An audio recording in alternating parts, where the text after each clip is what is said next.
Communal പോളറൈസേഷന് കേരളത്തിൽ വളരെ സാവകാശം വന്നുകൊണ്ടിരുന്നൊരു പ്രതിഭാസമാണ്.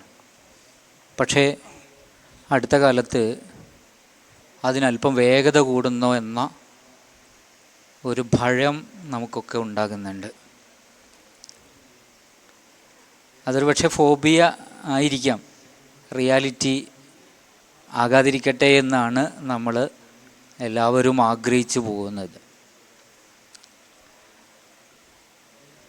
ഓരോ കമ്മ്യൂണിറ്റിയും അവരുടെ മതവും ജാതിയും അവരുടെ വിശ്വാസവും അവരുടെ ഗ്രൂപ്പും ഒക്കെ കൂടുതൽ അകലാനുള്ള, അപരവൽക്കരിക്കാനുള്ള ഒരു ടൂളാക്കി ഉപയോഗിക്കുന്ന ബീഭത്സമായ രംഗമാണ് നമ്മൾ കണ്ടുകൊണ്ടിരിക്കുന്നത്.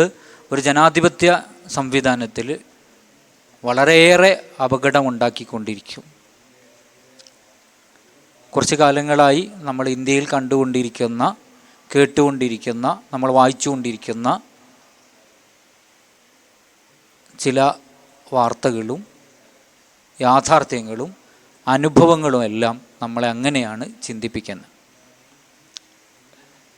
എന്താണ് ഈ കമ്മ്യൂണൽ പോളറൈസേഷൻ്റെ, ധ്രുവീകരണത്തിൻ്റെ യഥാർത്ഥ കാരണം എന്താണ്? അതിനെന്താണ് പരിഹാരം? പൊതുസമൂഹത്തോട്, അതും യങ് ജനറേഷനോട് എന്താണ് നമ്മൾ പറഞ്ഞുകൊണ്ടിരിക്കേണ്ടത് എന്നാണ് കേരളത്തിലെ വളരെ പ്രഗത്ഭരായ 2 മാധ്യമപ്രവർത്തകരാണ് ഈ ചർച്ചയിൽ പങ്കെടുക്കുന്നത്. ഞങ്ങൾക്ക് 2 പേരെയും പരിചയപ്പെടുത്തേണ്ട ഒരാവശ്യവുമില്ല.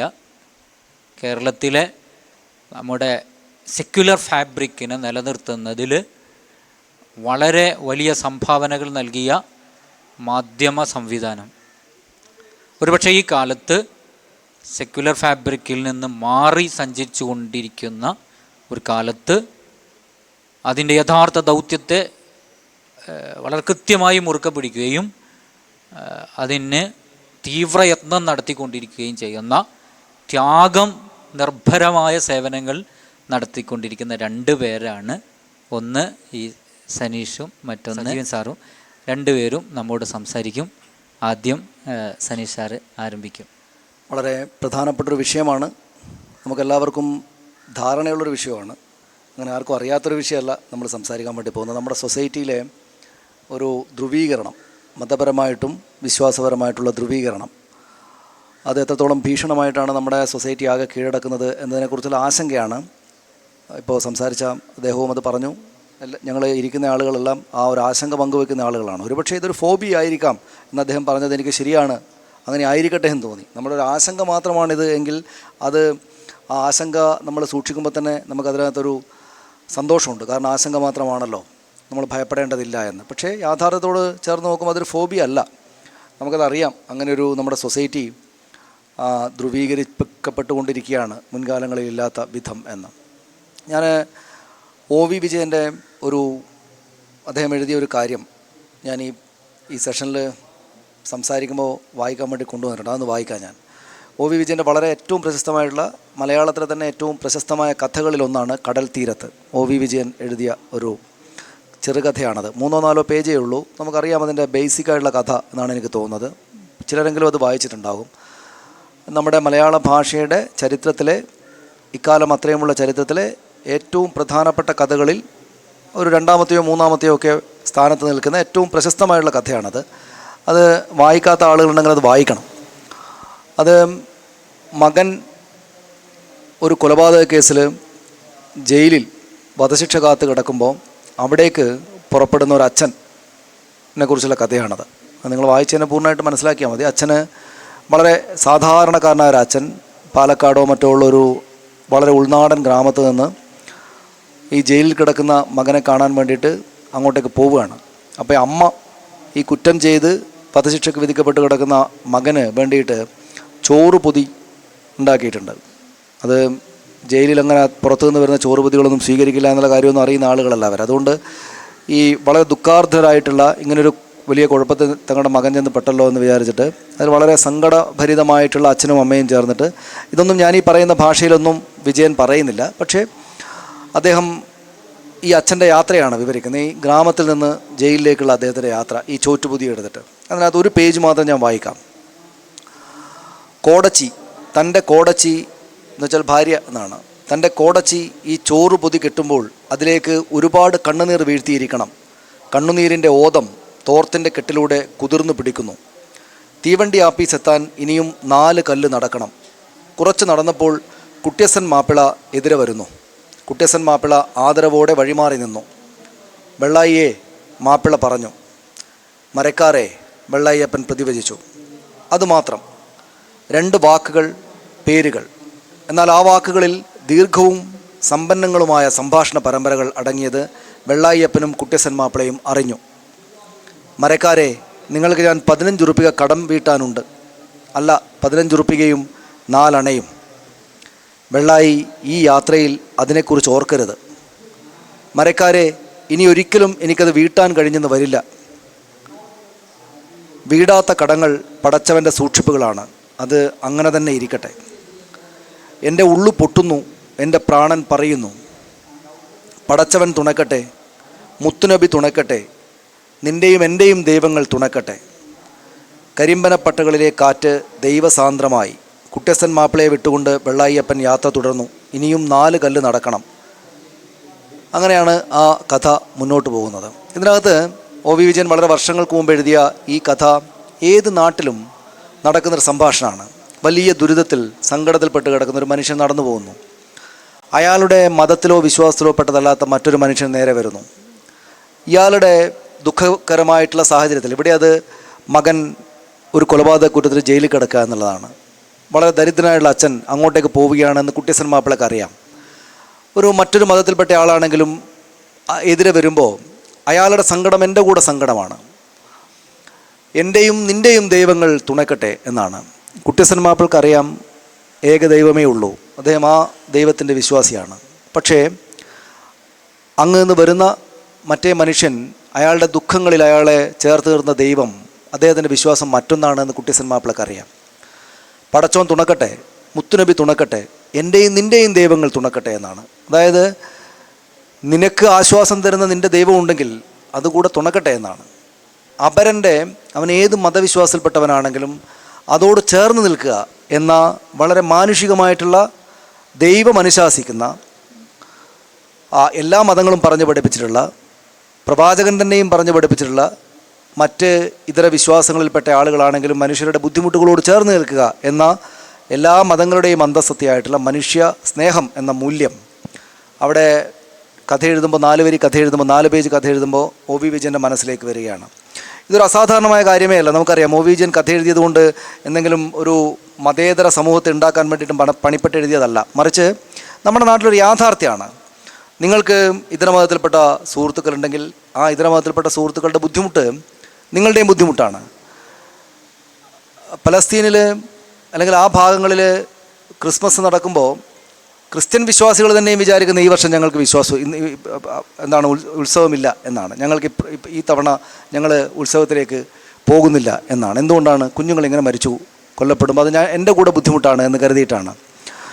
നെറ്റ്ഫ്ലിക്സിൽ ഇന്നലെ ഞാൻ ഒരു ഡോക്യുമെൻ്ററി കണ്ടു. നമ്മുടെ കൂടത്തായി കേസ്, ജോളി ജോസഫ് കുറേ പേരെ കൊന്നല്ലോ. വർഷങ്ങൾ കൊണ്ട് കുടുംബത്തിലെ കുറേ ആളുകളെ വിഷം കൊടുത്ത് കൊന്ന, സൈനൈഡ് കൊടുത്തിട്ട് കൊന്ന ഒരു സംഭവം. Cyanide and curry and cyanide എന്നാണ് അതിനകത്തുള്ള ആ ഡോക്യുമെൻ്ററിയുടെ പേര്. അത് നമുക്കെല്ലാവർക്കും അറിയാവുന്ന കാര്യങ്ങളാണ്. വാർത്ത ശ്രദ്ധിച്ച ആളുകൾക്കെല്ലാം അറിയാവുന്ന പോലെ ഇവർ 10-14 വർഷത്തിനിടെ കുറേ പേരെ കൊന്നു. അതിനെ പറ്റിയുള്ളൊരു ഡോക്യുമെൻ്ററിയാണ്. പക്ഷേ അതിനകത്ത് സവിശേഷമായിട്ട് ഇങ്ങനെ ആലോചിക്കുമ്പോൾ ശ്രദ്ധയിൽപ്പെട്ടൊരു കാര്യം, അതിനകത്ത് ഈ ഡോക്യുമെൻ്ററി ഇന്ത്യ ടുഡേ ഗ്രൂപ്പോ മറ്റാണ് ഷൂട്ട് ചെയ്തത്. അതിനകത്ത് കേരളത്തിൽ ഈ സവിശേഷമായ സ്ഥലത്തെ ആളുകളെ, ഇതിനെക്കുറിച്ച് പറയാനുള്ള ആളുകളെ, അയൽവാസികൾ മറ്റുമായിട്ടുള്ള ആളുകളെ ഒരു 5-8 പേരെ അവർ സെലക്ട് ചെയ്തിട്ട് അവരാണ് സംസാരിക്കുന്നത്. അതിൽ ഇവരുടെ അയൽവാസികളുടെ പ്രതിനിധിയായിട്ട് സംസാരിക്കുന്നത് ഒരു ഉമ്മൂമ്മയാണ്. വളരെ പ്രായം ചെന്ന ഒരു മുസ്ലിം സ്ത്രീ. അവർ ഈ മാഷും ടീച്ചറും ഈ ജോളി ജോസഫ് ആദ്യം കൊല്ലുന്നത് അവരുടെ ഭർത്താവിൻ്റെ അമ്മയെയാണ്. രണ്ടാമത് കൊല്ലുന്നത് ഭർത്താവിൻ്റെ അച്ഛനെയാണ്. ഭർത്താവിൻ്റെ അമ്മ ഒരു ടീച്ചറായിരുന്നു. ഭർത്താവിൻ്റെ അച്ഛൻ ഒരു എഡ്യൂക്കേഷൻ ഡിപ്പാർട്ട്മെൻറ്റിൽ ഉദ്യോഗസ്ഥനായിരുന്നു. അവർ രണ്ടുപേരും, ഈ ജോളിയുടെ നമുക്കറിയാവുന്ന പോലെ ക്രിസ്ത്യൻ ഫാമിലിയാണ്. അപ്പോൾ ഇവർ പറയുന്നത് ഞാനീ പറയുന്ന മതേതരമായ സംഗതികളൊന്നും അതിനകത്തില്ല. ഞാൻ പറയുന്നത് അതിനകത്ത് സംസാരിക്കുമ്പോൾ അവരുടെ വീടിൻ്റെ തൊട്ടടുത്താണ്, ഈ ഉമ്മൂമ്മയുടെ വീട്ടിൽ നിന്ന് നോക്കിയാൽ ആ വീട് കാണാം. അപ്പോൾ ഈ ടീച്ചറും മാഷും വളരെ സ്നേഹമുള്ള ആളുകളായിരുന്നു, ഞങ്ങളോടൊക്കെ നല്ല ബന്ധമുള്ള ആളുകളായിരുന്നു. ഞങ്ങളെപ്പോഴും ഈ അടുക്കളപ്പുറത്ത് നിന്നിട്ട് ടീച്ചറുമായിട്ട് സംസാരിക്കുമായിരുന്നു എല്ലാ ദിവസവും. എന്നിട്ട് ഒരു വിഷ്വൽ ഷോട്ട് അതിനകത്തുള്ളത്, ഈ ഉമ്മൂമ്മ സംസാരിക്കുന്നതിൻ്റെ പിന്നിൽ നിന്ന് ക്യാമറ അങ്ങോട്ടേക്ക് നോക്കുമ്പോൾ ആ വീട് കാണാം. അത്രയും അടുത്താണ് ഈ ക്രിസ്ത്യൻ മുസ്ലിം വീടുകൾ ഉള്ളത്. ഇവരും കൊല്ലപ്പെട്ടതിലും അവിടെ ഉണ്ടായിരിക്കുന്ന ദുര്യോഗത്തിലും ആ വീട്ടിലുണ്ടായ ദുര്യോഗത്തിലൊക്കെ വളരെയേറെ ആത്മാർത്ഥമായിട്ട് സങ്കടപ്പെടുന്ന, അവരോട് വലിയ അടുപ്പമുണ്ടായിരുന്ന ആളുകളാണ്.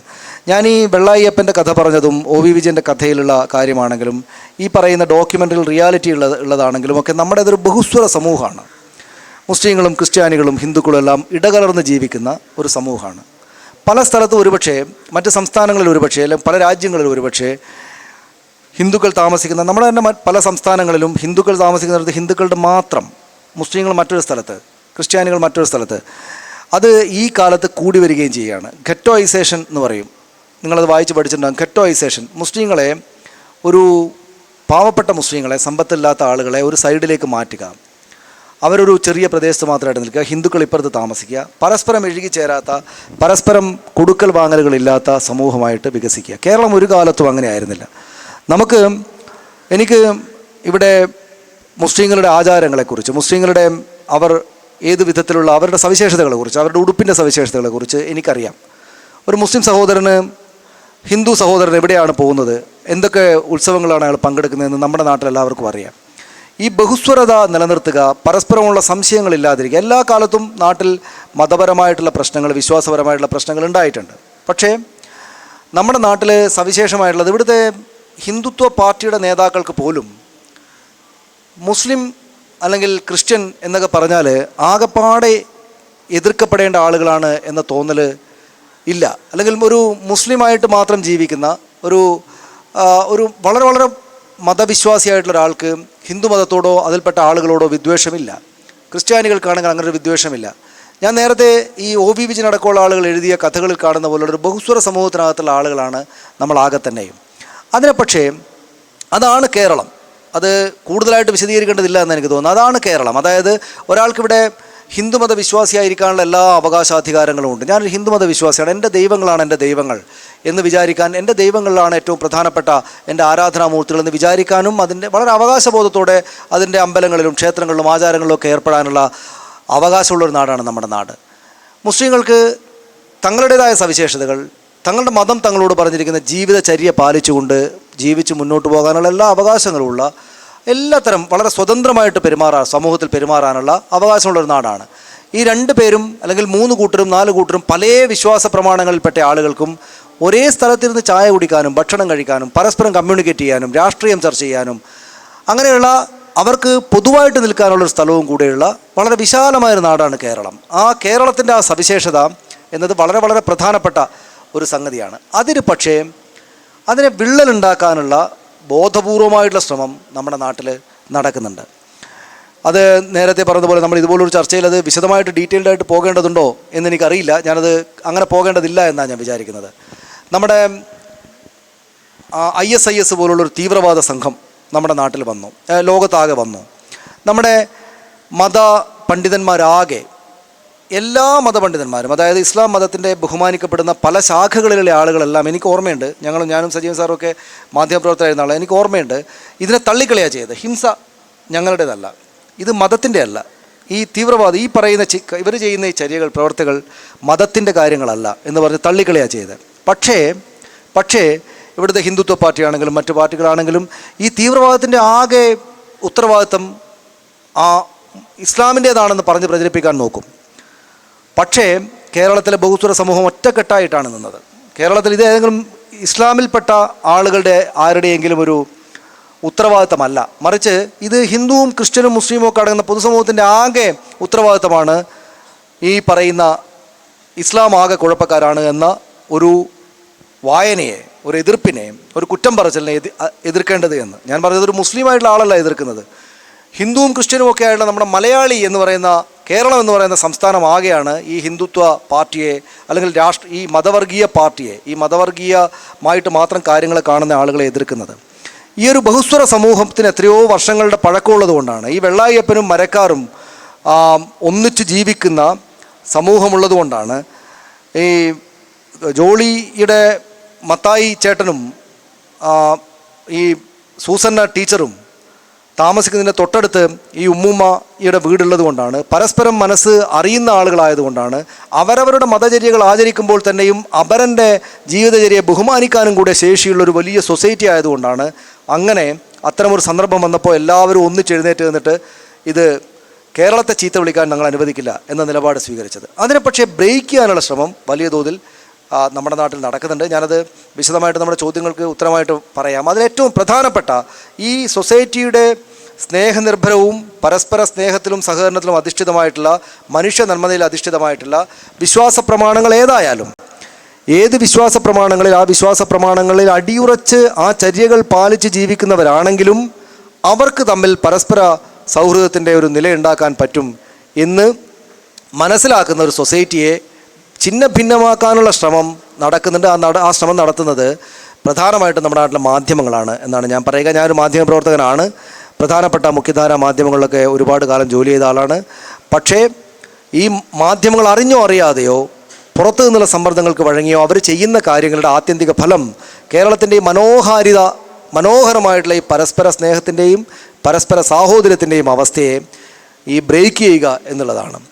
അത് മനസ്സിലാക്കുകയും അതിനനുസരിച്ച് നമ്മുടെ മനസ്സുകളെ സജ്ജമാക്കുകയും ചെയ്യുക എന്നുള്ളതാണ്. നമ്മൾ ആശങ്കപ്പെടുമ്പോൾ തന്നെയും പരസ്പരം സ്നേഹിക്കുകയും പരസ്പരം ബഹുമാനിക്കുകയും പരസ്പരം ഏത് നിലക്കാണ് നമ്മൾ ഒന്നിച്ചു നിന്ന് പോകേണ്ടത് എന്ന് ഒരു ധാരണ അവരവരുടെ ഉള്ളിൽ ഉണ്ടാക്കിയെടുക്കുക കൂടെ ചെയ്യുകയാണ് വേണ്ടത്. അതിന് ക്രിട്ടിക്കലായിട്ട് മാധ്യമങ്ങളെയും ഇത്തരം സംഭവങ്ങളെയും കാണുകയും എന്ന ഒരു സാഹചര്യം വേണം. അപരൻ്റെ ഉത്സവങ്ങളിലും ഉത്സാഹങ്ങളിലും സന്തോഷങ്ങളിലും സന്താപങ്ങളിലും ജാതി മത വ്യത്യാസമില്ലാതെ പങ്കെടുക്കണം, അവനോടൊപ്പം നിൽക്കണം.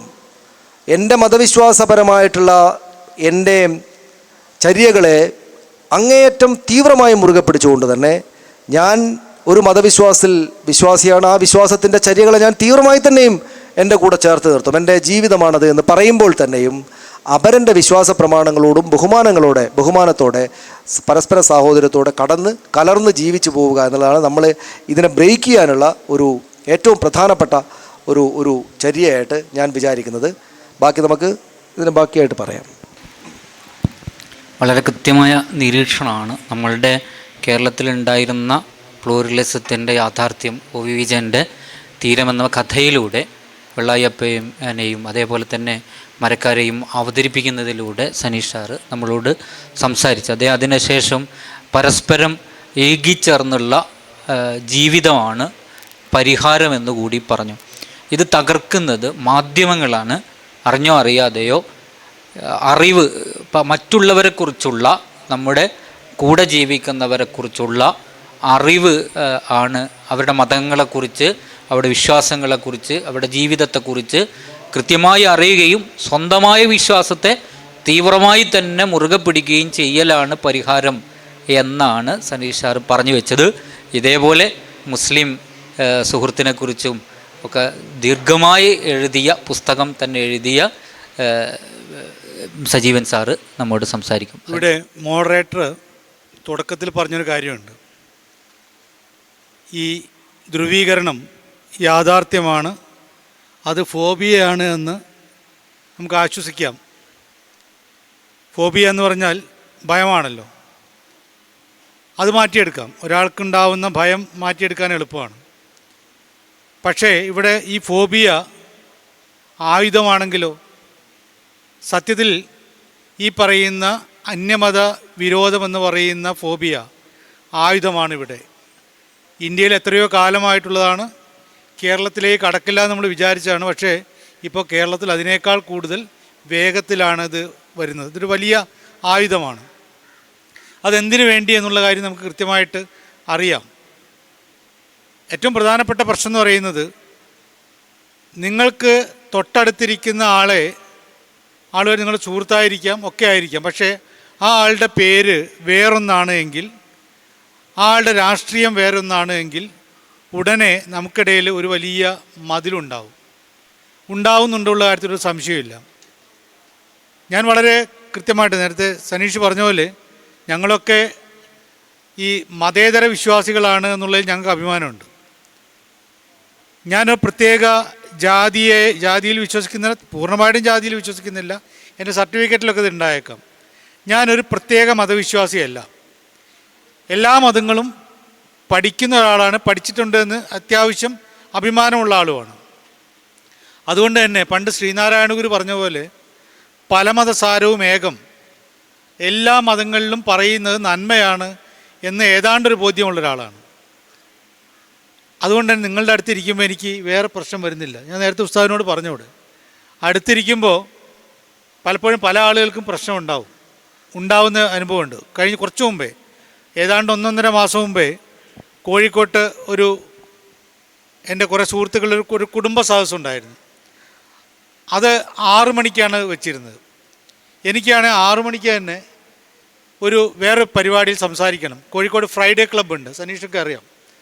ഫ്രൈഡേ ക്ലബ്ബ് എന്ന് പറയുന്നത് മുസ്ലിം വിഭാഗത്തിൽപ്പെട്ട മുസ്ലിങ്ങൾ തന്നെ ആയിട്ടുള്ള കുറച്ച് എലൈറ്റ് ക്ലാസ്സാണ്. അവർ എൻജിനീയർമാർ, ഡോക്ടർമാർ, അങ്ങനെയുള്ള ആളുകളൊക്കെ. അവർ മാസത്തിലൊരിക്കൽ ഒരു ടോക്ക് വയ്ക്കും. ഏതെങ്കിലും ഒരാൾ വിളിച്ചിട്ട് ഒരു വിഷയത്തിൽ സംസാരിക്കാൻ ഏൽപ്പിക്കും. എന്നിട്ട് 1 മണിക്കൂർ സംസാരം, അത് കഴിഞ്ഞ് ഭക്ഷണം, എന്നിട്ട് പിരിയുക. ഇതാണ് അവരുടെ ഓഫീസിലാണ്, അവരുടെ ഒരു നല്ല ഹാളുണ്ട്, അവിടെ വെച്ചാണ് നടക്കാറുള്ളത്. അപ്പോൾ ഞാൻ ഏറ്റിരുന്നു. അപ്പോഴാണ് ഇങ്ങനെ പരിപാടി. രണ്ടിനും പോകാതിരിക്കാൻ പറ്റില്ല. അപ്പോൾ ഞാൻ എൻ്റെ ഈ ഗെറ്റ് ടുഗദർ പരിപാടിയുടെ കാര്യത്തിൽ ഞാൻ കുറച്ച് ലേറ്റാവും എന്ന് പറഞ്ഞു. എൻ്റെ ഭാര്യ കൃത്യസമയത്തിന് എത്തിയിരുന്നു. അപ്പോൾ അവൾ എവിടെ പോയതാണെന്ന് ചോദിച്ചപ്പോൾ പറഞ്ഞു, ഇങ്ങനെ പരിപാടി ഫ്രൈഡേ ക്ലബിൻ്റെ ടോക്ക് ഉണ്ട്, അതിനെക്കുറിച്ച് പോയതാണ്. ഇതേ സബ്ജക്റ്റായിരുന്നു. കാരണം മതവിശ്വാസം ധ്രുവീകരണത്തിന് വേണ്ടി, ശത്രുതയ്ക്ക് വേണ്ടിയോ എന്നുള്ളതായിരുന്നു അവരുടെ സബ്ജക്റ്റ്. അപ്പോൾ ഞാൻ കഴിഞ്ഞിട്ട് അവരോട് ഒറ്റ കണ്ടീഷൻ, അവർ പറഞ്ഞു ഇത് കഴിഞ്ഞ് ഞങ്ങളുടെ രീതി അനുസരിച്ച് 1 മണിക്കൂർ സംസാരിക്കുക, പിന്നെ അതിൻ്റെ ഇടയിൽ കുറച്ച് ചോദ്യങ്ങൾ ചോദിക്കും, അത് കഴിഞ്ഞ് എല്ലാവരും ഭക്ഷണം കഴിച്ചിട്ടേ പോകാവൂ. ഞാൻ പറഞ്ഞു, ആദ്യം പറഞ്ഞ 2 കാര്യങ്ങൾക്ക് ഉറപ്പ്, മൂന്നാമത് ഭക്ഷണത്തിന് ഞാനില്ല. കാരണം എനിക്ക് ഇങ്ങനെ ഒരു സ്ഥലമുണ്ട്, 6 മണിക്ക് എത്തേണ്ടതാണ്, 1 മണിക്കൂർ ലേറ്റായിട്ട്, 1.5 മണിക്കൂർ ലേറ്റായിട്ട് എത്താം. ഇത് കഴിഞ്ഞ് ഞാൻ പിന്നെ ഇവർ നിർബന്ധിച്ച് കുറച്ച് ഭക്ഷണം കഴിച്ചിട്ടാണ് പോകുന്നത്. ഞാൻ ഈ സ്ഥലത്ത് എത്തുമ്പോൾ അവിടെ കൂടിയിരുന്നു, ഞാൻ പേര് പറയുന്നില്ല, പല ആളുകളെയും സനീഷിന് അറിയാവുന്നതാണ്, പല ആളുകളും പത്രക്കാരുമാണ്. അവർ ഉടൻ തന്നെ എല്ലാ തലേക്കെട്ട് അവിടെ പോയി, തൊപ്പി അവിടെ പോയി എന്നാണ് ആദ്യത്തെ ചോദ്യം. സ്വാഭാവികമായിട്ടും അവരുടെ ചോദ്യം, തലേക്കെട്ട് എവിടെ, തൊപ്പി എവിടെ, ഞാൻ സംസാരിക്കാൻ പോയത് ഇന്ന സ്ഥലത്താണ് എന്ന് അറിഞ്ഞിട്ടാണ് ചോദിക്കുന്നത്. എന്നെ പൊതുവേ തന്നെ ഇപ്പോൾ നേരത്തെ പറഞ്ഞല്ലോ, ഞാനൊരു പുസ്തകം എഴുതിയിട്ടുണ്ട് ഇസ്ലാമിനെക്കുറിച്ച്, ഒരു അമുസ്ലിമിൻ്റെ പ്രിയപ്പെട്ട ഇസ്ലാം എന്നുള്ളത്. അത് എഴുതാൻ തന്നെ കാരണം ഈ ഒരു പ്രശ്നമാണ്. ചുറ്റുമിരിക്കുന്ന ആളുകൾ ഈ തരത്തിൽ വെറും ധ്രുവീകരിക്കപ്പെട്ട മനസ്സുമായി ജീവിക്കുന്ന ആളുകളാണെന്ന് നമുക്കറിയാം. അപ്പം അങ്ങനെയുള്ള ആളുകൾക്കിടയിലേക്ക് എന്താണ് ഇസ്ലാം? ഇപ്പോൾ എത്രയോ ഇസ്ലാമിനെക്കുറിച്ച് പുസ്തകങ്ങൾ മലയാളത്തിൽ തന്നെ ഇഷ്ടംപോലെയുണ്ട്. ഉസ്താദുമാർ 1-ലേറെ എഴുതിയിട്ടുണ്ട്, ഇഷ്ടംപോലെ എഴുതിയിട്ടുണ്ട്. പ്രവാചകനെക്കുറിച്ച് വളരെ നന്നായിട്ട് മനസ്സിലാകാവുന്ന രൂപത്തിൽ പുസ്തകം അടുത്ത് കാന്തൂർ ഉസ്താദ് എഴുതി. ഞാൻ അതിൻ്റെ ഒരു പുസ്തക അവതരണത്തിന് ഉണ്ടായിരുന്നു. 36 പ്രത്യേകതകൾ, പ്രവാചകൻ്റെ പ്രത്യേകതകൾ, സവിശേഷതകൾ 36 സദ്ഗുണങ്ങൾ എന്ന് പറയുന്നത് വെറുതെ സവിശേഷതയല്ല, സദ്ഗുണങ്ങൾ 36 നിരത്തിയിട്ടാണ് അദ്ദേഹം പറയുന്നത്. പക്ഷേ ഒരു പ്രശ്നം എന്ന് പറയുന്നത്, സാധാരണ ഇതിൽ മറ്റു വിഭാഗത്തിൽപ്പെട്ട ആളുകൾക്ക് ഈ മുസ്ലിം പണ്ഡിതന്മാർ എഴുതുന്നത് വായിക്കില്ല. 2-3 കാര്യം. ഒന്ന്, അവരെഴുതുന്നത് ഇസ്ലാമിന് അറിയുന്ന ആളുകൾക്ക് വായിക്കാൻ പറ്റുന്ന രൂപത്തിലാണ്. കുറേ ഈ അറബി പദങ്ങളൊക്കെ ഉണ്ടാവും. അപ്പം അങ്ങനെ വായിച്ച് മുന്നോട്ടേ പോകാറില്ല. അപ്പം ഇത് ഇസ്ലാം പഠിക്കാൻ തന്നെ പ്രധാനപ്പെട്ട കാരണം, എനിക്ക് ചുറ്റും, ഞാൻ ബേപ്പൂരുകാരനാണ്, എനിക്ക് ചുറ്റും, എൻ്റെ വീടിന് ചുറ്റുമുള്ളവർ നല്ലൊരു ശതമാനം മുസ്ലിങ്ങളാണ്. എൻ്റെ സുഹൃത്തുക്കൾ, ഏറ്റവും പ്രിയപ്പെട്ട സുഹൃത്തുക്കളിൽ മിക്ക ആളുകളും മുസ്ലിങ്ങളാണ്. പക്ഷേ ഈ നമ്മുടെ ബാബറി മസ്ജിദ് തകർച്ചയ്ക്ക് ശേഷവും അത് കഴിഞ്ഞ് അമേരിക്കയിലെ ട്വിൻ ടവർ ആക്രമണത്തിന് ശേഷമൊക്കെ ഉണ്ടായിരുന്നൊരു പ്രശ്നം എന്ന് പറയുന്നത് മുസ്ലിങ്ങളൊക്കെ ഭീകരവാദികൾ ആണെന്നുള്ള പ്രചരണം ഉണ്ടായി. അപ്പോൾ എനിക്ക് സംശയം, ഇതെന്താ ഇങ്ങനെ? എനിക്കറിയുന്ന സയ്യിദലവിയും മുസ്തഫയും നാസർ യൂസഫും ഉൾപ്പെടെ സകല ആളുകളും, നവാസ് പൂനൂർ ഉൾപ്പെടെ എല്ലാ ആളുകളും ഇത്രയും സ്നേഹത്തിൻ്റെ നിറകുടങ്ങൾ എന്ന് പറയാം. പക്ഷേ ഈ ആളുകളെക്കുറിച്ചാണ് ഇങ്ങനെ ഇത് ഭീകരവാദികളാണെന്ന് പറയുമ്പോൾ ശരിയാണോ എന്ന് അറിയാനാണ് ഞാൻ ഇത് പഠിച്ചത്. നോക്കുമ്പോഴാണ് ഇതിൻ്റെ പ്രത്യേകത, യഥാർത്ഥത്തിൽ ഇസ്ലാം എന്താണെന്നുള്ളത് എനിക്ക് മനസ്സിലായത്. ഇതൊക്കെ ആയിട്ട് ഞാൻ പുസ്തകം എഴുതിയപ്പോൾ പോലും ഉണ്ടായിരുന്ന ഒരു പ്രശ്നമെന്ന് പറയുന്നത്, എൻ്റെ ഭാര്യയുടെ ബന്ധുക്കളാണ് പ്രത്യേകിച്ചും. ഈ പുസ്തകത്തെക്കുറിച്ച് പറഞ്ഞപ്പോൾ ഒരു ദിവസം ഒരു കല്യാണത്തിന് ഞാനും എൻ്റെ ഭാര്യയും മക്കളെ കൂടി പോകുമായിരുന്നു. ഉടൻ തന്നെ ഇതിൽ ചില ചെറുപ്പക്കാർ അവരുടെ മനസ്സേതാണ്ട് നിങ്ങൾക്ക് അവരുടെ ചോദ്യം കേൾക്കുമ്പോൾ തന്നെ അറിയാം. നിങ്ങളേത് മതത്തിൽ വേണമെങ്കിൽ വിശ്വസിച്ചോ, നിങ്ങളെ മതം മാറുന്നതിൽ നമുക്ക് വിരോധമൊന്നുമില്ല, പക്ഷേ ഞങ്ങളുടെ പെങ്ങളെയും കുട്ടികളെയും മതം മാറ്റാൻ സമ്മതിക്കില്ല. അപ്പോൾ ഞാൻ ചോദിച്ചു, എൻ്റെ പേര് ഇപ്പോഴും അത് തന്നെയാണല്ലോ, അബൂബക്കർന്നോ സിദ്ദീഖെന്നൊന്നുമില്ല, അത് ഇപ്പോഴും നിങ്ങൾ കല്യാണത്തിന് കത്തയക്കുമ്പോഴും എൻ്റെ പേര് വെച്ചിട്ടില്ല അയച്ചത്, എന്നിട്ടാണ് ഞാൻ വന്നുള്ളത്. മാറിയില്ല, നിങ്ങളുടെ പെങ്ങളോ അല്ലെങ്കിൽ കുട്ടികളോ മാറിയായിട്ടും അറിയില്ലല്ലോ. ഇതൊരു വലിയ പ്രശ്നമാണ്. ഞാൻ ആളുകളെ മതം മാറ്റാനാണ് പുസ്തകം എഴുതിയെന്നുള്ളത് ഞാൻ കൃത്യമായ ലക്ഷ്യം ഇസ്ലാമോഫോബിയ അതിഭീകരമായിട്ട് ഇവിടെ വർദ്ധിക്കുമ്പോൾ അതല്ല നിങ്ങൾ വിചാരിക്കുന്നതല്ല ഇസ്ലാം എന്ന് പറയാൻ എനിക്ക് ബോധ്യപ്പെട്ടു. ഞാൻ ഖുറാനും പിന്നെ ഹദീസൊക്കെ ഇഷ്ടം പോലെ ഞാൻ പല പണ്ഡിതന്മാരെടുത്ത് പറഞ്ഞു, നിങ്ങൾ വായിച്ചതിനേക്കാൾ കൂടുതൽ പ്രാവശ്യം ഞാനിതൊക്കെ വായിച്ചിട്ടുണ്ട് എന്ന് പറയാറുണ്ട്. അപ്പോൾ അതൊക്കെ ധാരാളം വർഷങ്ങളെടുത്തിട്ടാണ് ഞാൻ ഇവിടെ ഇടക്കാലത്ത് നിങ്ങൾക്ക് അറിയാമല്ലോ, ഞാൻ സുപ്രഭാതത്തിൽ വന്ന സമയത്തുള്ളതല്ല, അതിന് മുമ്പത്തെ കാലമാണ്. ഞാൻ എഴുതുന്ന സമയത്ത് ഞാൻ ആ സമയത്ത് കേരളവധി വിട്ടിട്ട് മംഗളത്തിലെത്തുമ്പോഴാണ് ഇത് എഴുതി തുടങ്ങുന്നത്, അതിന് മുമ്പേ വായന തുടങ്ങിയിരുന്നു. അപ്പോൾ എനിക്കിത് മനസ്സിലായി. അപ്പം മനസ്സിലായത് മറ്റുള്ള ആളുകളെ ബോധ്യപ്പെടുത്തണം യഥാർത്ഥ ഇസ്ലാം ഇതാണ്. നിങ്ങളൊരു പക്ഷേ ചോദ്യത്തിൽ പരിഹാരം ചോദിക്കില്ലേ, എനിക്ക് മനസ്സിലായ മറ്റൊന്നിൻ്റെ നന്മ അത് ആളുകളിലേക്ക് എത്തിക്കുക എന്നുള്ളതാണ് നമ്മൾ ചെയ്യേണ്ട ഏറ്റവും പ്രധാനപ്പെട്ട കാര്യം. അത് ചെയ്യുമ്പോൾ പക്ഷേ നിങ്ങളെ ഏറ്റവും കൂടുതൽ ഇപ്പോഴും എന്നെ കടുത്ത ഇതല്ലേ തൊപ്പി എവിടെ തലയെക്കെട്ട് എവിടെയെന്ന് ചോദിച്ചുകൊണ്ടിരിക്കുന്ന എൻ്റെ അടുത്ത സുഹൃത്തുക്കൾ പോലും ഉള്ള കാലമാണത്. ഈ അടുത്ത കാലത്ത് ഞാനൊരു യാത്ര പോയി. ഞാൻ എൻ്റെ അനുഭവങ്ങളാണ് ഇങ്ങനെ പറഞ്ഞുകൊണ്ടിരിക്കുന്നത്, വെറുതെ നിങ്ങൾ താത്വികമായിട്ട് കുറേ കാര്യം പറയുന്നില്ല.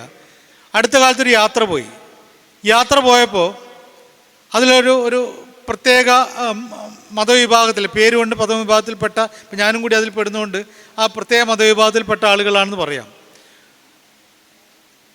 അപ്പോൾ അങ്ങനെ യാത്ര ചെയ്യണം, 2-3 ദിവസത്തെ യാത്രയാണ്, 3-4 ദിവസം കഴിഞ്ഞിട്ടാണ് തിരിച്ചു വരുന്നത്. അപ്പോൾ കൂടെ പഠിച്ച പ്രീ ഡിഗ്രി കാലത്ത്, അതായത് ഇപ്പോഴത്തെ +1 കാലം ഉണ്ടല്ലോ, അന്നത്തെ സുഹൃത്തുക്കളാണ്. എന്തെല്ലാം കാര്യങ്ങൾ പഴയ കാലത്ത് കോളേജിലുണ്ടായിരുന്ന അനുഭവങ്ങൾ ഇതൊക്കെ പറയാൻ ഇഷ്ടം പോലെ ഉണ്ടാവും. അത് കഴിഞ്ഞിട്ട് നമുക്ക് കുടുംബത്തിൻ്റെ കാര്യം പറയാം, കുട്ടികളുടെ കാര്യം പറയാം, ഇതൊക്കെ പറയാനുള്ള അവസരം ഉണ്ടായിട്ട് അങ്ങനെയുള്ള കാര്യങ്ങളാണ് വേണ്ടത്. നമുക്ക് തുറന്ന് കുറേയേറെ പഴയ രീതിയിലേക്ക് പോയിട്ട് നമ്മുടെ പ്രായമൊന്ന് മനസ്സുകൊണ്ട് കുറയ്ക്കാനുള്ള ഒരു ഉപാധിയല്ല എന്ന് വിചാരിച്ച് ഞാനവരുടെ കൂടെ പോകാൻ തീരുമാനിച്ചു. പക്ഷെ യാത്ര തുടങ്ങി കുറച്ച് കഴിയുമ്പോഴേക്ക് എങ്ങനെയാണ് വിഷയമെന്നറിയില്ല. പിന്നെ സത്യത്തിൽ നിങ്ങളുടെ ഇടയിലാണെങ്കിലും പറയാമല്ലോ, മുസ്ലിം പ്രശ്നത്തെക്കുറിച്ചാണ് ഈ പറയുന്ന ഫോബിയ അതിരൂക്ഷമായിട്ട്. ഞാൻ നിങ്ങളെ സൂചിപ്പിക്കാൻ പറയല്ലോ കേട്ടോ. ഇതേപോലെ തന്നെ വേറെ ചില സമയങ്ങളിൽ രാഷ്ട്രീയം വരും. എനിക്ക് രണ്ടും ഇതാണ്. കാരണം ഒരാളോടുള്ള വിരോധം ഞാൻ പ്രത്യേക രാഷ്ട്രീയ പാർട്ടിയിൽ വിശ്വസിക്കുന്ന ആളല്ല. പക്ഷേ എനിക്ക് എല്ലാ രാഷ്ട്രീയ പാർട്ടികളിലും സുഹൃത്തുക്കളുണ്ട്, എല്ലാ രാഷ്ട്രീയ പാർട്ടികളുണ്ട്. അവരുടെ ഐഡിയോളജി അത് അവരുടെ ഐഡിയോളജിയാണ്. അതിൽ ഞാൻ കുറ്റം പറഞ്ഞതല്ല. ഇനിയിപ്പോൾ അതിനോട് എനിക്ക് എതിർപ്പുണ്ടെങ്കിൽ ശക്തമായിട്ട്, ഇപ്പോൾ സനീഷൊക്കെ ചെയ്യാറുള്ളല്ലേ, നമ്മൾ ശക്തമായിട്ട് എതിർക്കാം, ആ ഐഡിയോളജി എതിർക്കാം, വ്യക്തിപരമായിട്ട് എതിർക്കാൻ പറ്റില്ല. ഞാൻ ഒരിക്കൽ പോലും ഒരു വ്യക്തിയെയും മോശമായിട്ട് ചിത്രീകരിക്കാറില്ല, രാഷ്ട്രീയത്തിലാണെങ്കിലും മതത്തിലാണ്. പ്രത്യേകിച്ച് മതങ്ങളെ കുറ്റപ്പെടുത്താറ്. കാരണം അത് ഒരു മതം വിശ്വസിക്കുന്ന ആളുടെ വിശ്വാസമാണ്. ഇസ്ലാം എന്ന് പറഞ്ഞാൽ നമുക്ക് അതിനോടുള്ള ഒരു ലയിച്ചു ചേരലാണല്ലോ. അതിൽ വിശ്വസിക്കുന്ന ആ ഒരു ഐഡിയോളജിയിൽ വിശ്വസിക്കുന്ന ആളുകളെ വിശ്വാസിയാണല്ലോ മുസ്ലിം എന്ന് പറയുന്നത്. അപ്പോൾ ഒരാൾ വിശ്വസിക്കുന്നു, അത് വിശ്വാസമാണ്. ആ വിശ്വാസം നിങ്ങളെന്തിനാണ് എതിർക്കുന്നത്? ഒരാൾക്ക് വിശ്വസിക്കാം, വിശ്വസിക്കാതിരിക്കാം. ഇതൊക്കെ ഈ ലോകത്ത് നടന്നുകൊണ്ടിരിക്കുന്നതാണ്. വിശ്വാസികളുണ്ട്, അവിശ്വാസികളുണ്ട്, സന്ദേഹവാദികളുണ്ട്, ഇതൊക്കെയുണ്ട്. പക്ഷേ നമ്മളിത് ഇപ്പോൾ കൂടുന്നത് ഞാൻ പറയും, യാത്രക്കിടയിൽ കുറച്ച് കഴിഞ്ഞപ്പോൾ തുടങ്ങി, പിന്നീട് അങ്ങോട്ടേക്ക് മുഴുവൻ സംസാരത്തിലൊക്കെ ഇങ്ങനെ. അപ്പം വല്ലാതെ ഇപ്പം എന്നെപ്പോലൊരാൾക്ക് ഈ 4 ആളുകളുടെ ഇടയിൽ ഇരിക്കുമ്പോൾ പലപ്പോഴും പേടിയാണ്. സഫോക്കേഷൻ എന്ന് പറയില്ലേ, വല്ലാത്തൊരു ശ്വാസം മുട്ടൽ. ഇത് കുറച്ച് കഴിഞ്ഞ് അങ്ങോട്ടേക്ക് തിരിയാന്ന് അറിയില്ല. ഞാൻ ഒരനുഭവമോ 2 അനുഭവമോ വെച്ചില്ല, എത്രയോ ഘട്ടങ്ങളിൽ. ഇപ്പം ഞാൻ പലപ്പോഴും ഇങ്ങനെ വേദികളിലൊക്കെ സംസാരിക്കുന്നതുകൊണ്ട് ഒരിക്കൽ ഈ ഞാൻ പ്രഭാഷണം നടത്തുന്ന ഇതൊക്കെ കേട്ടിട്ടായിരിക്കും ഒരാൾ പറഞ്ഞു, ഇദ്ദേഹം നന്നായി സംസാരിക്കുന്നുണ്ട്. അത് ഞങ്ങളുടെ ഒരു കുടുംബ സുഹൃത്ത് സദസ്സിൽ വെച്ചാണ് പറയുന്നത്. അപ്പോൾ അവിടെയുള്ള ആൾക്കൊക്കെ അത്ഭുതം, ഇദ്ദേഹം ഇങ്ങനെ കൂടുതൽ മിണ്ടാതെ തോന്നില്ല. നിങ്ങൾ എന്തെങ്കിലും ഒന്ന് എതിർത്ത് പറഞ്ഞാൽ എല്ലാവരും കൂടി ഈ ഹയനയൊക്കെ ഇല്ലേ, ഹയന കൂട്ടത്തോട് കൂടിയിട്ടാണല്ലോ ആക്രമിക്കുക. അതേ രൂപത്തിൽ കൂട്ടത്തോട് ആക്രമിക്കും. നല്ലത് മിണ്ടാതിരിക്കുക എന്നുള്ള, വായ തുറക്കാതിരിക്കുക എന്ന് പറയുന്ന ഒരു രീതി ഞാൻ സ്വീകരിക്കും. കാരണം ഇതല്ല, നിങ്ങൾ പറയുന്നതല്ല ശരി എന്ന് പറഞ്ഞാൽ ശരി കേൾക്കണം എന്നല്ല, ഭീകരമായിട്ട് ആക്രമിക്കുന്ന രീതിയിലേക്ക് പോയിട്ടുണ്ട്. ഇതൊരു വലിയ ഒരു യാഥാർത്ഥ്യമാണ്. നമ്മളിത് കേരളത്തിൽ ഉണ്ടാവില്ല എന്ന് വിചാരിച്ചാണ്, പക്ഷേ കേരളത്തിൽ അതിഭീകരമായിട്ട് കൂടിക്കൊണ്ടിരിക്കുന്നുണ്ട്. സത്യത്തിൽ ഇതിൽ നമ്മൾ വിചാരിക്കുന്ന പോലെ മീഡിയയുടെ പങ്കൊന്നുമല്ല. അതിനേക്കാളൊക്കെ അപ്പുറത്തുള്ള ഒരു വലിയ പ്രശ്നം എന്ന് പറയുന്നത് ഇത് രാഷ്ട്രീയമാണ്, അധികാരമാണ്. അധികാരത്തിന് വേണ്ടി നമ്മൾ പണ്ട് കാലത്ത് നിങ്ങൾ ആലോചിച്ചു, 1857 ആദ്യത്തെ സ്വാതന്ത്ര്യ സമരം, അത് ബ്രിട്ടീഷുകാരുടെ ബ്രിട്ടീഷുകാരെ ഞെട്ടിച്ച കാര്യമായിരുന്നു. ഇവിടെയുള്ള എല്ലാ ജാതി മത വിഭാഗത്തിൽപ്പെട്ട ആളുകൾ, രാജാക്കന്മാരുടെ നേതൃത്വത്തിലാണ് നടന്നതെങ്കിൽ പോലും എല്ലാവരും ഉണ്ടായിരുന്നു. എല്ലാ മുഗൾ സാമ്രാജ്യത്തിൻ്റെ അക്കാലത്തെ അധിപതി ഝാൻസി റാണിയെപ്പോലുള്ള ആളുകൾ, എല്ലാ ജാതിയിലും മതത്തിലും വിശ്വസിക്കുന്ന ആളുകളുടെ ഒരു കൂട്ടായ്മയാണ് അന്ന് ഒന്നാം സ്വാതന്ത്ര്യ സമരം ഉണ്ടാവാനുള്ള കാരണം. അത് തല്ലിത്തകർത്തെങ്കിൽ പോലും അന്ന് തീരുമാനിച്ചാണ് ബ്രിട്ടീഷുകാർ, ഇവിടെ ഞങ്ങൾ സുഖമായിട്ട് ഭരിച്ചു പോകണമെങ്കിൽ അത് വിഭജിക്കണം. ഇന്ത്യ വിഭജിക്കാനല്ല, അവർ ഇന്ത്യയിലെ മനസ്സ് വിഭജിക്കാൻ അവർ തീരുമാനിച്ചു. ആ മനസ്സ് വിഭജനം അവർ പിൽക്കാലത്ത് തുടർച്ചയായിട്ട് കാണിച്ചുകൊണ്ടിരുന്നു. അങ്ങനെയാണ് ഇന്ത്യ ഇന്നത്തെ ഒരു അവസ്ഥയിലേക്ക് എത്തിയത്. മാത്രമല്ല, എന്നിട്ട് ഇന്ത്യക്ക് സ്വാതന്ത്ര്യം കൊടുക്കാൻ തീരുമാനിക്കുന്ന സമയത്ത് ബ്രിട്ടീഷുകാർക്ക് വളരെ വ്യക്തമായിട്ട് അറിയാമായിരുന്നു, കുറച്ചു കാലം, വർഷങ്ങൾ പോലും അവർ കണക്കാക്കിയിരുന്നു, കുറച്ചു കാലത്തിനിടയിൽ ഈ ഇന്ത്യ ഞങ്ങളുടെ കയ്യിലേക്ക് തിരിച്ചു തരും.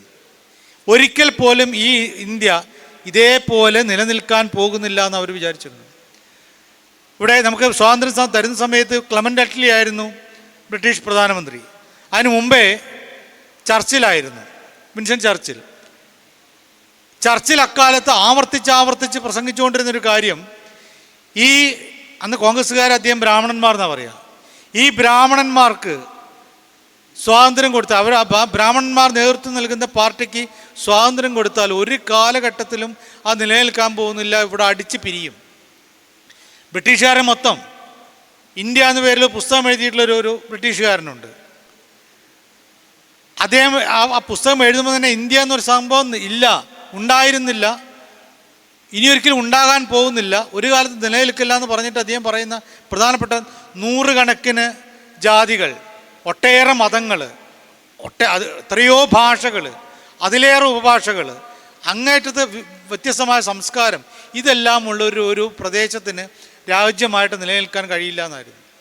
പക്ഷേ 1947 ശേഷം നമ്മൾ നിലനിന്നു ഇവിടെ. ഈ ഇത്രയും കാലം, ഇപ്പോൾ 2004 എത്തുന്നു അല്ലേ, എത്താൻ പോവുകയാണ്, അടുത്ത ദിവസങ്ങളിലെത്തും. അപ്പോൾ സ്വാഭാവികമായിട്ടും ഇത്രയും കാലം നമ്മൾ നിലനിന്നത് എന്തുകൊണ്ടാണ്? ഇതൊക്കെ ഉണ്ടെങ്കിൽ പോലും നമ്മളെ ഒന്നിച്ചു കൂട്ടിയിട്ട് ഈ എല്ലാ ബഹുവിധ സംസ്കൃതികളെ ഒരുമിച്ച് കിട്ടുന്ന ഒരു ഭരണഘടനയുണ്ടായിരുന്നു. ആ ഭരണഘടനാ നിർമ്മാണ സമിതിയെ നമ്മൾ ശരിക്കും പറഞ്ഞാൽ സ്തുതിക്കണം. അങ്ങനെ ഒരു കൊണ്ടുവന്നുകൊണ്ട് മാത്രമാണ് നമ്മളിങ്ങനെ നിൽക്കുന്നത്, എല്ലാവരെയും ഒരുമിച്ച് കൊണ്ട്. ബ്രിട്ടീഷുകാർ ഭരിച്ച ഇന്ത്യ അല്ലത്. ബ്രിട്ടീഷുകാർ നമ്മുടെ ഇപ്പോഴത്തെ ഇന്ത്യ ഭരിച്ചിട്ടില്ല, ഇതിൻ്റെ ഒരു പകുതി കഷ്ടം പോലും അവർ ഭരിച്ചിട്ടില്ല. ബാക്കിയെല്ലാം കൂടെ അന്ന് തന്നെ 500ഓളം നാട്ടുരാജ്യങ്ങൾ ചേർന്നുള്ളതായിരുന്നു.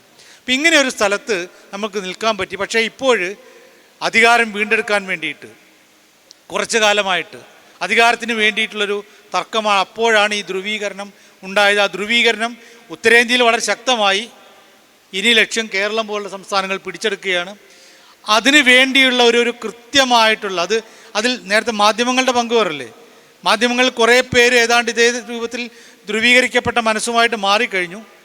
അതിനേക്കാൾ വലിയ തോതിൽ സാമൂഹ്യ മാധ്യമങ്ങൾ ഇത് വർദ്ധിച്ചുകൊണ്ടിരിക്കുകയാണ്.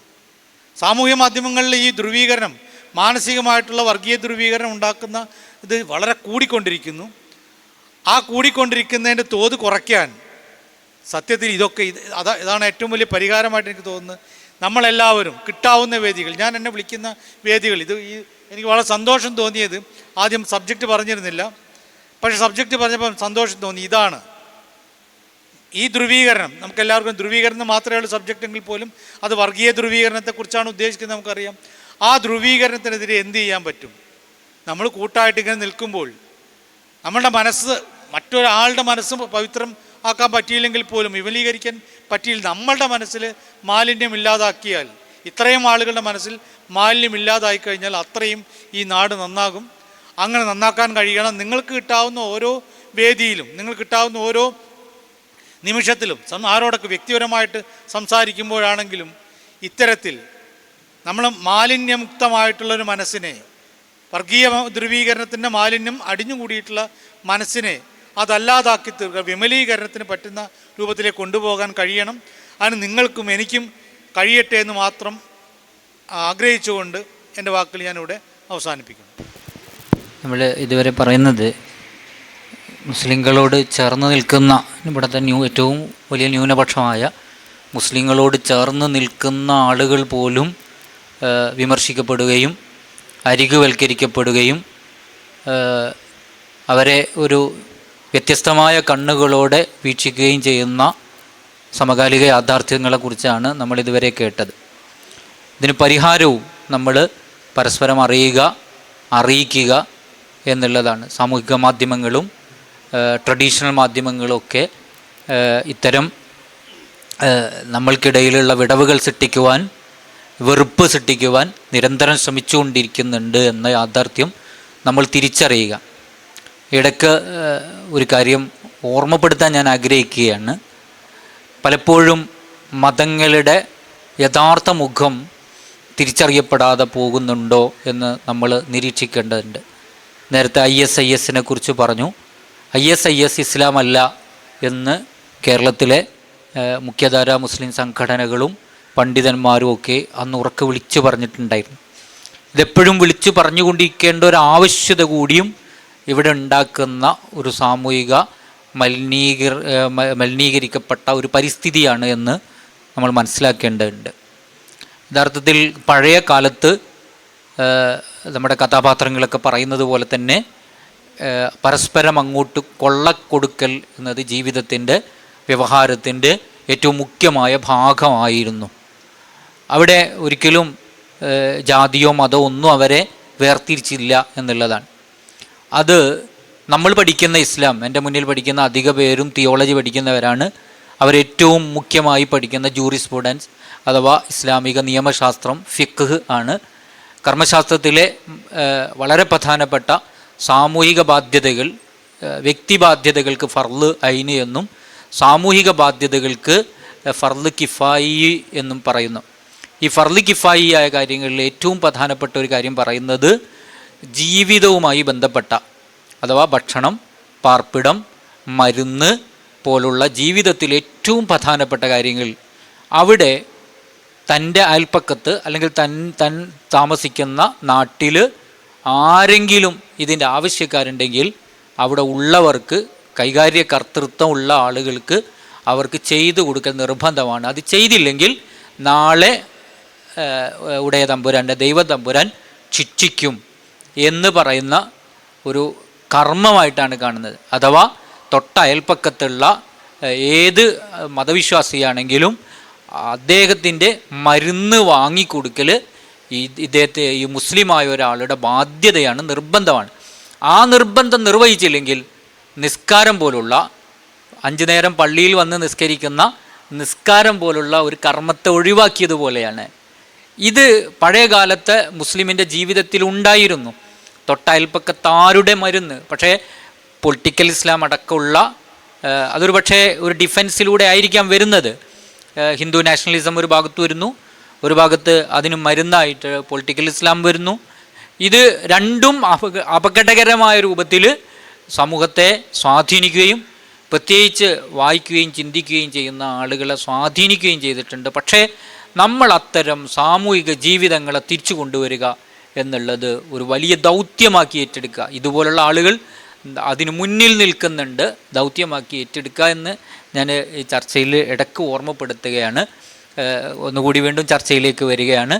നമ്മൾ ഈ സാമൂഹിക മാധ്യമങ്ങളും അതുപോലെ ഇത്തരം സംവിധാനങ്ങൾ വളരെ തീവ്രമായി ഇവിടുത്തെ ജനാധിപത്യ സമൂഹം, ഇവിടുത്തെ പൊതു സമൂഹം, പൊതു ഇടങ്ങളിൽ കൂടുതൽ മനുഷ്യൻ എന്ന പ്രമേയവും അതേപോലെ തന്നെ ഏകിച്ചേർന്ന് ജീവിക്കേണ്ട ബഹുസ്വരതയുടെ അടയാളങ്ങൾ പരസ്പരം അങ്ങോട്ടും ഇങ്ങോട്ടും ഭയത്തോടു കൂടി കാണാതെ നമ്മുടെ വീടുകളിൽ വരുന്ന മാലയിട്ട കറുപ്പെടുത്ത ആളുകളെ നമ്മൾ ഭീതിയോടുകൂടി ഒന്നും വീക്ഷിക്കേണ്ടതില്ല. അതുപോലെ തൊപ്പിയിട്ട ഒരാളെ അല്ലെങ്കിൽ തൊപ്പിയിടാത്തൊരാശയം വെക്കുന്ന ആളെ എവിടെ തൊപ്പി എവിടെ തലയിക്കെട്ട് എന്ന് ചോദിക്കുന്ന ഈ കാലത്ത് നമ്മൾ നന്നായി പണിയെടുത്ത് ഇടപെട്ടാലേ സാധിക്കുകയുള്ളൂ. അത്തരം ചില പരിഹാരങ്ങളിലേക്ക് അടുത്ത റൗണ്ട് ചർച്ച ചെയ്ത് നമുക്ക് സദസ്സിനോട് ഇടപെടാനുള്ള അവസരമാക്കി ഉപയോഗപ്പെടുത്താം. നമ്മുടെ ഈ 3 പേരുടെ സംസാരം വന്നപ്പോൾ തന്നെ അതിൽ പ്രധാനപ്പെട്ട പോയിന്റുകളെല്ലാം വന്നാണ് എനിക്ക് തോന്നുന്നത്. അതായത് നമ്മൾ ഇനി എന്താ ചെയ്യാൻ പറ്റുക, ചെയ്യേണ്ടത് എന്നാണ് ഏറ്റവും പ്രധാനപ്പെട്ട ഒരു കാര്യം. അതായത് നമ്മുടെ കേരളത്തിൻ്റെ ഭൂതകാലത്തെക്കുറിച്ച് ഓർമ്മിപ്പിക്കുക. ഇപ്പോൾ കേരളത്തിലെ ഹിന്ദു സന്യാസിമാരിൽ കേരളത്തിലെ ഏറ്റവും വലിയ ബുദ്ധിജീവി ആരാണ് എന്ന് ചോദിച്ചാൽ, സന്യാസി എന്ന് മാറ്റി വെച്ചാൽ ഏറ്റവും വലിയ സന്യാസി ആരാണ് എന്ന് ചോദിച്ചാലും കേരളത്തിലെ ഏറ്റവും വലിയ ബുദ്ധിജീവി ആരായിരുന്നു എന്ന് ചോദിച്ചാലും ഉത്തരം കിട്ടുക ശ്രീനാരായണ ഗുരു എന്നാണ്. ശ്രീനാരായണ ഗുരു കരുണാവാൻ നബി മുത്തുരത്നം എന്നാണ്. അതായത് ദൈവത്തെക്കുറിച്ച് ദൈവദശകത്തിൽ അദ്ദേഹം എഴുതിയപ്പോൾ പരമേശ പവിത്രപുത്രനോ എന്ന് വെച്ചാൽ യേശു, കരുണാവാൻ നബി മുത്തുരത്നമോ എന്നാണ് ചോദിച്ചത്. എന്നുവെച്ചാൽ ദൈവം എന്ന് വെച്ചാൽ ആരാണ്? ഇദ്ദേഹം തന്നെയാണോ? ദൈവത്തിൻ്റെ ഏറ്റവും പരമമായ പദത്തിലിരിക്കുന്ന ആളെ വിശേഷിപ്പിക്കാൻ പ്രവാചകനായ മുഹമ്മദ് നബിയാണോ എന്നല്ല ചോദിച്ചത്, കരുണാവാൻ നബി മുത്തുരത്നമോ എന്നാണ്. എന്നുവെച്ചാൽ കരുണാവാനാണ്. ലോകത്തെ കാരുണ്യം എന്ന മാനുഷിക മൂല്യത്തിൻ്റെ, മഹത്തായ മാനുഷിക മൂല്യത്തിൻ്റെ അടയാളമായിട്ട് തിരഞ്ഞെടുക്കുന്ന മനുഷ്യൻ, ഒറ്റ വ്യക്തി പ്രവാചകനാണ്, പ്രവാചകൻ മുഹമ്മദാണ്. അപ്പോൾ കേരളത്തിലെ ഹിന്ദു സന്യാസിമാരിലെ ഏറ്റവും വലിയ മനുഷ്യൻ, കേരളത്തിലെ ബുദ്ധിജീവികളിൽ ലോകത്തെ മനസ്സിലാക്കിയിട്ടുള്ള ഏറ്റവും വലിയ ആൾ, അദ്ദേഹം സെലക്ട് ചെയ്യുന്നത് പ്രവാചകനെയാണ്. അദ്ദേഹം ആ മതത്തിൽപ്പെട്ട ആളല്ല. അദ്ദേഹം നേരത്തെ സജീവ് സാർ പറഞ്ഞ പല മതസാരവും ഏകം എന്ന് വിചാരിക്കുന്ന ഒരു ആശയധാരയുടെ മനുഷ്യനാണ്. ഈ ശ്രീനാരായണ ഗുരുവിനെ പോലും എടുത്തു വെച്ചുകൊണ്ടാണ് ഇപ്പോൾ ഈ പറയുന്ന ഹിന്ദുത്വ വർഗീയവാദികൾ അവരുടെ ഇസ്ലാമോഫോബിയ, ഇസ്ലാമിനെതിരായിട്ടുള്ള പ്രചാരണങ്ങൾ കൊണ്ടുവരാൻ വേണ്ടി പോകുന്നത്. അപ്പം നമ്മൾ ചെയ്യേണ്ടത് എന്താണ്? നമ്മൾ ചെയ്യേണ്ടത് യഥാർത്ഥ ഹിന്ദു സന്യാസിമാർ, യഥാർത്ഥത്തിൽ ലോകത്തെ അറിഞ്ഞ മഹാനായ മനുഷ്യൻ, മഹാന്മാരായിട്ടുള്ള മനുഷ്യർ, അവർ ഇസ്ലാമിനെ കണ്ടത് ഇത്രയ്ക്ക് കരുണാർദ്രമായിട്ടുള്ളൊരു മതമായിട്ടാണ്, ഇത്രയ്ക്ക് പോസിറ്റീവായിട്ടുള്ളൊരു സംഗതിയായിട്ടാണ് കണ്ടിട്ടുള്ളത് എന്ന് നമ്മൾ നമ്മുടെ ലോകത്തോട് നിരന്തരമായിട്ട് പറഞ്ഞുകൊണ്ടിരിക്കുക വേണ്ടത്. കേരളം എന്ന് വെച്ചാൽ മുസ്ലിങ്ങൾ കൂടെ ചേർന്നുണ്ടാക്കിയതാണ്.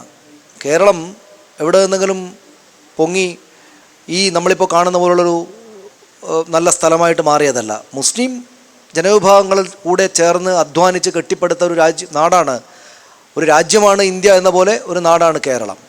ഇവിടുത്തെ ജനസംഖ്യയിൽ 26.6% ആളുകൾ ഇസ്ലാം മതവിഭാഗത്തിൽപ്പെടുന്ന ആളാണ്. ഞാൻ കഴിഞ്ഞ ദിവസം കണക്കേണ്ട 2011 സെൻസസ്, അതിനുശേഷം സെൻസസ് വന്നിട്ടില്ലെന്ന് തോന്നുന്നു. 2011 സെൻസസ് പ്രകാരം 3.25 കോടി ജനതയിൽ 89 ലക്ഷം പേര് കേരളത്തിൽ ഇസ്ലാം മതവിശ്വാസികളായിട്ടുള്ള ആളുകളാണ്. 16% ആളുകൾ ക്രിസ്ത്യൻ വിശ്വാസികളാണ്. 58-59% ഹിന്ദുമത വിശ്വാസികളാണ്. ഹിന്ദുമത വിശ്വാസത്തിനകത്ത് പക്ഷേ ജാതീയമായിട്ട് പിന്നെയും കള്ളികളുണ്ട്. നമ്മൾ രാജ്യം എന്ന് വെച്ചാൽ ഇവർ ഹിന്ദുത്വ രാഷ്ട്രീയ പാർട്ടിയുടെ ആളുകൾ ഈ രാജ്യത്ത് ഇസ്ലാമിനെതിരായിട്ടും മുസ്ലിങ്ങൾക്കെതിരായിട്ടും വലിയ പ്രചണ്ഡമായ പ്രചാരണങ്ങൾ അഴിച്ചുവിടുന്നു. ഈ ഭരിക്കുന്ന സർക്കാർ തന്നെയും ഇവരെ മാറ്റി നിർത്തുന്ന തരം പ്രസ്താവനകൾ നടത്തുന്നു. പക്ഷേ ഞാൻ കഴിഞ്ഞ ദിവസം ഒരു ഇസ്ലാം സ്കോളർ തന്നെയായിട്ടുള്ള, ഇസ്ലാം മതവിശ്വാസി തന്നെയായിട്ടുള്ള ഒരു വലിയ പണ്ഡിതൻ ഒരു സ്പോട്ടിഫൈയിലൊരു പോഡ്കാസ്റ്റിൽ പറയുന്നത് കേട്ടു. അദ്ദേഹം വളരെ വിശദമായിട്ട് അയാൾ പറയുന്ന ഒറ്റ കാര്യമേ ഉള്ളൂ. നിങ്ങളൊരു കാര്യം ആലോചിച്ച് നോക്കൂ. ഇവിടുത്തെ മുസ്ലിങ്ങളെ മുഴുവൻ നിങ്ങൾ മറ്റൊരു രാജ്യത്തേക്ക് മാറ്റിയെന്ന് കരുതുക. ഇന്ത്യയിലെ മുസ്ലിങ്ങളെ മുഴുവൻ മാറ്റി എന്ന് കരുതുക. ഇവിടുത്തെ പ്രശ്നങ്ങൾ പരിഹരിക്കപ്പെടുകയാണോ ചെയ്യുക, അല്ലെങ്കിൽ ഇവിടുത്തെ പ്രശ്നങ്ങൾ വർദ്ധിക്കുകയാണോ ചെയ്യുക?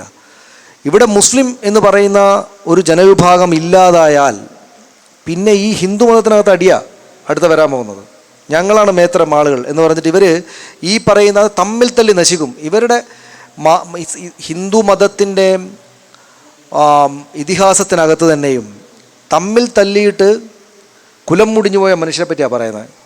വെറും പുല്ല് ശ്രീകൃഷ്ണ മഹാഭാരതത്തിൻ്റെ അവസാന കാലത്ത് വെറും പുല്ലാണ് ആയുധം. പുല്ല് മാത്രം എടുത്തിട്ട് ആളുകളെ അസ്ത്രങ്ങളാക്കി എടുത്തിട്ട് ആളുകൾ പരസ്പരം, അതായത് മഹാഭാരതത്തിലെ യഥാർത്ഥ പ്രശ്നം അവസാനിച്ചു കഴിഞ്ഞ ശേഷം ഇവർ പരസ്പരം തല്ലിയിട്ടാണ് ഇല്ലാണ്ടാകുന്നത്. അപ്പോൾ പരസ്പര സ്നേഹം എന്നത്, സ്നേഹിക്കുമ്പോൾ അല്ലെങ്കിൽ സാഹോദര്യം എന്നത് ഇസ്ലാമിൻ്റെ ഏറ്റവും പ്രധാനപ്പെട്ട അടിസ്ഥാനങ്ങളിലൊന്നാണല്ലോ സാഹോദര്യം. സാഹോദര്യം എന്നത് ഏറ്റവും വലിയ മൂല്യമാണ്. നിങ്ങൾ സാഹോദര്യം വെച്ച് ചേർത്ത് പിടിക്കുമ്പോൾ, ഒരു പ്രളയം ഉണ്ടാകുമ്പോൾ എല്ലാവരെയും ചേർത്ത് പിടിക്കുമ്പോൾ, ബീഹാറിലെ ബദ്രിനാഥ് എന്ന് പറയുന്നൊരു വലിയ എഴുത്തുകാരനുണ്ട്, ജേർണലിസ്റ്റാണ് അദ്ദേഹം. അദ്ദേഹത്തിൻ്റെ ഒരു പുതിയ പുസ്തകം സമീപകാലത്ത് ഞാൻ വായിച്ചത് എനിക്ക് ഓർമ്മയുണ്ട്. അയാൾ ഈ കോവിഡ് എങ്ങനെയാണ് ഹിന്ദുത്വ ഡീപ്പ് സ്റ്റേറ്റ് നമ്മുടെ നാട്ടിൽ വരുന്നത് എന്ന കാര്യം പറയുകയാണ് അദ്ദേഹം അതിനകത്ത്. അദ്ദേഹം പറയുന്നത് അതിനകത്ത് പക്ഷേ ഒരു അധ്യായത്തിൽ അദ്ദേഹം ഈ കോവിഡ് കാലത്തെ സഹജീവിതത്തെക്കുറിച്ച് പറയുന്നുണ്ട്. കോവിഡ് കാലത്ത് എല്ലാവരും ഡൽഹിയിലും മറ്റുമൊക്കെ ജോലിക്ക് പോയിരുന്ന ആളുകൾ മുഴുവൻ കോവിഡ് ലോക്ക്ഡൗൺ വന്നപ്പോൾ തിരിച്ച് നടന്നും കഷ്ടപ്പെട്ടു അലഞ്ഞുമൊക്കെ തിരിച്ചു വന്നൊരു സംഭവം പറയണ്ടല്ലോ. ഒരുപാട്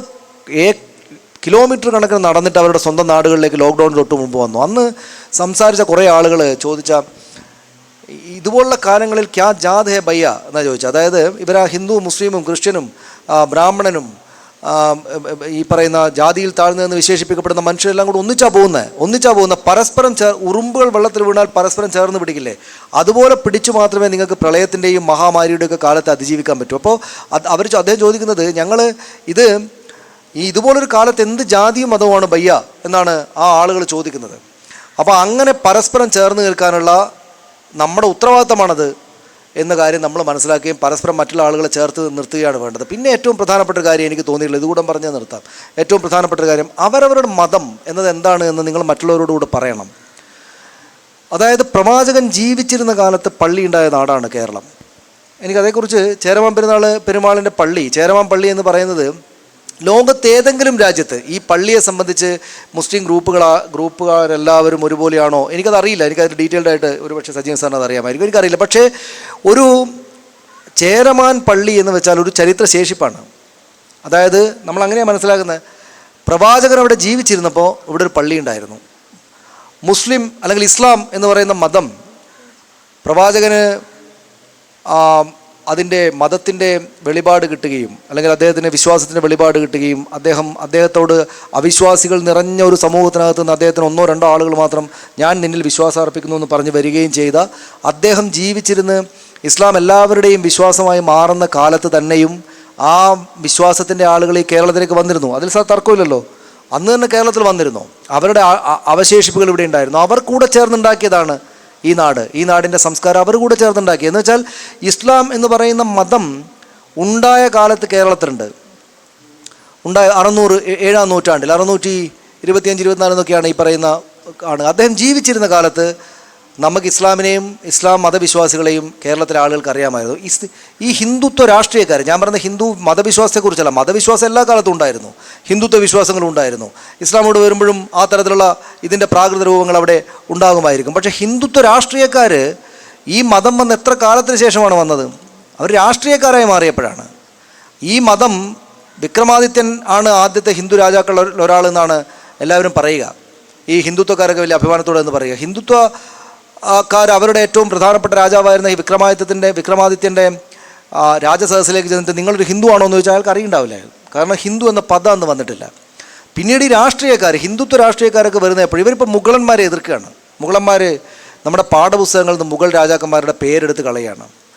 മുഗൾ രാജാക്കന്മാർ 5-6 രാജാക്കന്മാർ നൂറ്റാണ്ടുകൾ എന്ന് വെച്ചാൽ 10 തലമുറയെങ്കിലും ജീവിച്ച കാലം ജീവിച്ചിട്ടുണ്ട്. അവർ 1600 വരെ നീണ്ടു നിൽക്കുന്ന ഈ പറയുന്ന 1700-800 ഉള്ള കാലത്ത് നമ്മുടെ 1ാം സ്വാതന്ത്ര്യ സമരം നടക്കുന്ന കാലത്ത് അവരുടെ പിൻതലമുറ ആളുകളുണ്ട്. എന്നുവെച്ചാൽ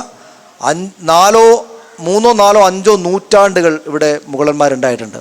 അവർക്കില്ലാത്ത എന്ത് പാരമ്പര്യമാണ് എനിക്ക് ഇന്നലെ വന്ന ഈ ഹിന്ദുത്വ രാഷ്ട്രീയക്കാർക്കുള്ളത്? എനിക്ക് എൻ്റെ അച്ഛൻ്റെ പേരറിയാം, അച്ഛൻ്റെ പേരറിയാം, അതിനു മുമ്പുള്ള ആളുടെ പേരറിയില്ല. ചിലർക്ക് 3-4 തലമുറ അറിയാമായിരിക്കും. കുറേ എലീറ്റായിട്ടുള്ള ചില കുടുംബങ്ങൾക്ക് ഒരുപക്ഷെ അവരുടെ 3-4 തലമുറ അറിയാമായിരിക്കും, അതിനപ്പുറത്തേക്ക് അറിയില്ല. ഈ നമ്മളിപ്പോൾ ജീവിച്ചിരിക്കുന്ന മനുഷ്യർ എൻ്റെ അച്ഛൻ, അച്ഛൻ്റെ അച്ഛൻ, എൻ്റെ അമ്മ, എൻ്റെ അമ്മയുടെ അമ്മ, എൻ്റെ അമ്മയുടെ അമ്മ, അമ്മയുടെ അമ്മയുടെ അമ്മ, 4 പേരുടെ പേര് പറയാം. ഇതിനു മുമ്പാണ് മുഗൾ രാജാക്കന്മാർ ജീവിച്ചിരുന്നത്. ഇതിനു മുമ്പാണ് അവർ 5-10 തലമുറ ഈ രാജ്യമുണ്ടായിരുന്ന കാലത്ത് ജീവിച്ചിരുന്ന മനുഷ്യരാണ്. എന്ന് വെച്ചാൽ ഇന്ത്യയുടെ നമ്മളീ പറയുന്ന ഹിന്ദുത്വ രാഷ്ട്രീയക്കാരേക്കാൾ ഇന്ത്യയുടെ സംസ്കാരം ഉണ്ടാക്കിയ മനുഷ്യരാണിവർ. അതിനകത്ത് മതവും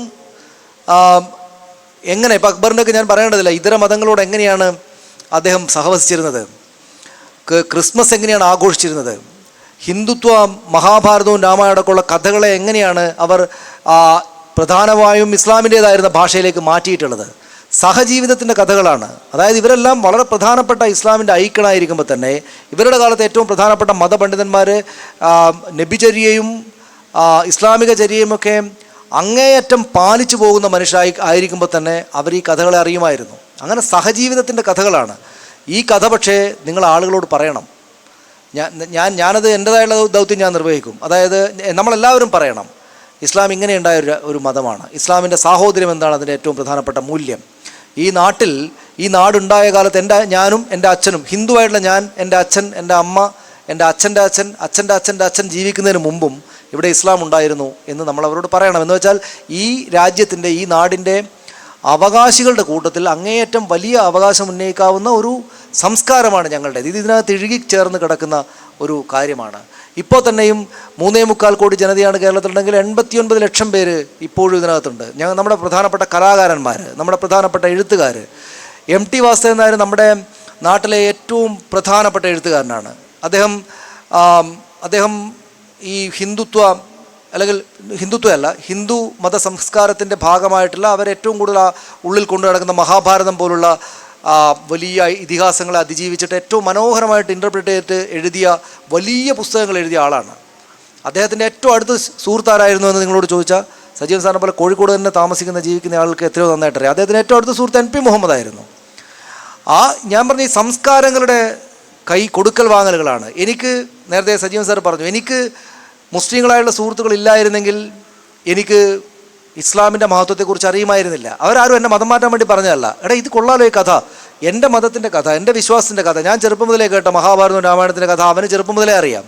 പക്ഷേ പ്രവാചകൻ്റെ ജീവിതത്തിലെ അമൂല്യങ്ങളായിട്ടുള്ള കഥകൾ, അതുണ്ടാക്കുന്ന മൂല്യബോധങ്ങൾ ഞാനൊക്കെ മനസ്സിലാക്കാൻ ഒരുപാട് കാലം കഴിയേണ്ടത്, വായിച്ച് മനസ്സിലാക്കേണ്ടതായിട്ട് വന്നത് സമൂഹത്തിനകത്ത് സ്പ്രെഡായിട്ട് കിടക്കുന്നതല്ല. പക്ഷേ നമ്മുടെ നാടാണെങ്കിൽ ഏറ്റവും അദ്ദേഹം ജീവിച്ചിരിക്കുമ്പോൾ ഇവിടെ അദ്ദേഹത്തിൻ്റെ അനുയായികൾ നിശ്ചയമായിട്ടും വന്നു പോയിട്ടുണ്ട്. അറബികളുമായിട്ട് എത്രയോ കാലമായിട്ട് അറബ് രാജ്യങ്ങളിലെ സമൂഹങ്ങളിലെ ആളുകളായിട്ട് കൊടുക്കൽ വാങ്ങലുകളുടെ സമൂഹമാണ് നമ്മുടേത്. അപ്പോൾ ഇത് നമ്മൾ സഹവസിച്ച് പോവുക എന്നുള്ളതാണ്. ചില പണ്ഡിതർ, ചില ആളുകൾ ക്രിസ്മസ് ആഘോഷിക്കരുത് എന്ന് പറഞ്ഞായിട്ട് ഞാൻ കഴിഞ്ഞ ദിവസം കണ്ടു. അത് നിങ്ങൾ ബഹുമാനിക്കുന്ന ആളുകളാണ് പറഞ്ഞതെങ്കിൽ പോലും ഞാനതിനെ തള്ളിക്കളയും. അത്തരം സംഗതികളെ നിങ്ങൾ തള്ളിക്കളയണം എന്നാണ് ഞാൻ പറയുക. നിങ്ങളുടെ മതത്തിന് ഒരു ദോഷവും വരില്ല. ഒരു ബഹുസ്വര സമൂഹത്തിനകത്ത് മനുഷ്യർക്കൊപ്പം സഹവസിച്ച് അവർ സന്തോഷിക്കുന്നതും സന്താപം ആകുന്നതിലുമൊക്കെയുള്ള സംഗതികൾ എന്താണെന്ന് സ്വയം മനസ്സിലാക്കുകയും അതോടൊപ്പം ചേർന്ന് നിൽക്കുന്നതുകൊണ്ട് നിങ്ങൾക്ക് ഒരു ദോഷവും വരില്ല. ഞാൻ ഇസ്ലാമാണ് എന്ന് മനസ്സിലാക്കിയിട്ട് എൻ്റെ വിശ്വാസം ഏറ്റവും പ്രധാനപ്പെട്ട ഇതാണ്, ഞാൻ ഏകദൈവത്തിൽ വിശ്വസിക്കുന്ന, പ്രവാചകനിൽ വിശ്വസിക്കുന്ന ആളാണ് എന്ന് അവരവരുടെ മനസ്സിലേക്ക് എടുത്തു വെച്ച ഒരാൾക്ക് എങ്ങനെയാണ്, എവിടെ ചെന്ന് നിന്നാലാണ് ഇസ്ലാം അല്ലാതായി മാറുക? എന്ത് തരം സഹവാസത്തിലൂടെയാണ് അത് മാറിപ്പോവുക? ഒരു കല്ല് പുഴയിൽ കിടക്കുമ്പോൾ അതിൻ്റെ മുകളിലൂടെ പല ജാതി കാര്യങ്ങൾ കടന്നു പോവുകയാണല്ലോ. ഒരു പ്രളയം ഉണ്ടായിക്കഴിഞ്ഞാൽ ചെളിമണ്ണ് അതിലൂടെ പോകും. ഒരു പക്ഷി കാഷ്ടിച്ചാൽ ആ കാഷ്ട അതിൻ്റെ മുകളിലൂടെ പോകും. എന്തും കടന്നു പോകും. ചിലപ്പോൾ ഒരു ഉപ്പ്, കടലിൽ നിന്ന് വെള്ളം തേക്കിയാൽ ഉപ്പ് അങ്ങ് പോകും. പക്ഷേ ആ കല്ലായിട്ട് തന്നെയാണ് നിൽക്കുക. അത് കൂടുതൽ മൂല്യവത്തായിട്ടുള്ള കല്ലായിട്ടാണ് നിൽക്കുക. ഒരു ഷാർപ്പായ എഡ്ജുള്ള കല്ല് കാലങ്ങൾ കൊണ്ട് കുറേ കഴിയുമ്പോൾ മൃദുവായിട്ട് മനോഹരമായിട്ട് ദൈവത്തിൻ്റെ ഏറ്റവും നല്ല സൃഷ്ടികളിലൊന്നായിട്ട് ഉണ്ടായി വരിക ചെയ്യുക, വെള്ളം ഇങ്ങനെ കടന്ന് പോകുമ്പോൾ. അപ്പം നിങ്ങൾക്ക് മേലെ മറ്റ് ഇതര സമൂഹങ്ങളുടെ സഹജീവിതം നിങ്ങളുടെ മുകളിലൂടെ കടന്നു പോകുമ്പോൾ നിങ്ങൾ മെച്ചപ്പെട്ട ആളായിട്ടാണ് വരിക. നിങ്ങളുടെ ഉള്ളിൽ എന്താണോ അത് ആന്തരികമായിട്ട് കൂടുതൽ മെച്ചപ്പെടുകയാണ് ചെയ്യുക. എനിക്ക് തോന്നുന്നു ഞാൻ നിങ്ങളുടെ അത്ര, അല്ലെങ്കിൽ ഒരുപക്ഷെ സജീവൻ സാറിനെയോ നിങ്ങളെയൊക്കെ പോലെ ഇസ്ലാമിക ചര്യകളെക്കുറിച്ചൊന്നും കൂടുതലായിട്ട് പഠിച്ചിട്ടുള്ള ആളല്ല. താല്പര്യം വെച്ച് ഇത്തരം കാര്യങ്ങൾ മനസ്സിലാക്കിയിട്ടുള്ള ഒരാളാണ്. എനിക്ക് ഉറപ്പാണ്. പക്ഷേ കരുണാവാൻ നബി മുത്തുരത്നം എന്ന് ശ്രീനാരായണ ഗുരു വിശേഷിപ്പിച്ച പ്രവാചകൻ മുഹമ്മദ് അദ്ദേഹം, ഞാൻ ഈ പറഞ്ഞ കാര്യങ്ങളോട് വിയോജിക്കില്ല, അദ്ദേഹത്തിൻ്റെ ചര്യകൾ വിയോജിക്കില്ല. പ്രധാനപ്പെട്ട അല്ലെങ്കിൽ ഇത്തരം കാര്യങ്ങൾ അങ്ങനെ ആ തരത്തിൽ സ്നേഹത്തോടെ എടുക്കുന്ന ഒരു പണ്ഡിതനും ഇതര മത സമൂഹങ്ങൾക്കിടയിൽ, ഇതര വിശ്വാസികൾക്കിടയിൽ ജീവിച്ചതുകൊണ്ട് അതുകൊണ്ട് മാത്രം അവരുടെ ആൾക്കൂട്ടത്തിനകത്തേക്ക് നിങ്ങൾ പോയി എന്നുകൊണ്ട് മാത്രം നിങ്ങളൊരു കുറഞ്ഞ ഇസ്ലാം വിശ്വാസിയായി പോകുന്ന ആരും പറയില്ല എന്നാണ് ഞാൻ വിചാരിക്കുന്നത്. അതുകൊണ്ട് ഇതുപോലെ കാലുഷ്യം നിറഞ്ഞൊരു കാലത്ത് ഞാൻ നേരത്തെ പറഞ്ഞു, പലസ്തീനിൽ കൊല്ലപ്പെടുന്ന കുട്ടിയുടെ മതവും ജാതിയും നോക്കിയിട്ടല്ല ആളുകൾ സങ്കടപ്പെടുന്നത്.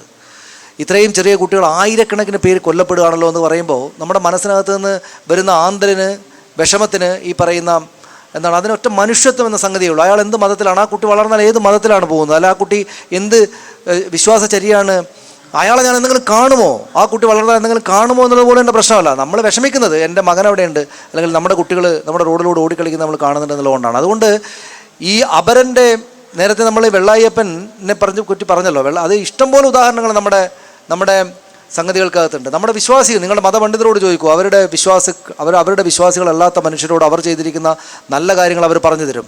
പ്രളയം ഉണ്ടായപ്പോൾ പള്ളികൾ എങ്ങനെയാണ് മനുഷ്യർക്ക് ജാതി മത വിശ്വാസം ഒന്നും അവരെ തടയാതെ അവർക്ക് അഭയകേന്ദ്രമായത് എന്ന്. അതുകൊണ്ട് ഒരു പ്രളയം ഉണ്ടാകുമ്പോൾ ഞാൻ വായിച്ചിട്ടുണ്ട്, എനിക്കറിയില്ല എത്രത്തോളം, ഈ മക്കയിലെ പ്രധാനപ്പെട്ട സ്ഥലത്ത്, കാബയിരിക്കുന്ന സ്ഥലത്ത് ഇസ്ലാമിന് മുമ്പ് അവിടെ ഒരു വിശേഷപ്പെട്ടൊരു സ്റ്റോൺ ഉണ്ടല്ലോ, കല്ല്, വിശേഷപ്പെട്ട സ്റ്റോൺ, പേര് എനിക്ക് അങ്ങനെ പറയാനറിയില്ല, അങ്ങനെ ഒരു കല്ലുണ്ട്.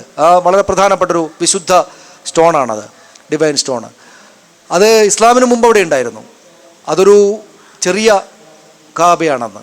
വലിയൊരു പ്രളയത്തിൽ തകർന്നു. നിങ്ങൾക്ക് അറിയാവുന്ന കഥയായിരിക്കും, ഞാൻ കഴിഞ്ഞ ദിവസം വായിച്ചുകൊണ്ട് പറയാം. വലിയൊരു പ്രളയത്തിൽ തകർന്നു പോയപ്പോൾ അവിടെ ഇത് പുതുക്കിപ്പണിഞ്ഞപ്പോൾ ഈ വിശുദ്ധമായുള്ള കല്ല് അതിൻ്റെ യഥാസ്ഥാനത്ത്, നേരത്തെ ഉണ്ടായിരുന്ന സ്ഥാനത്ത് ഉറപ്പിക്കണം.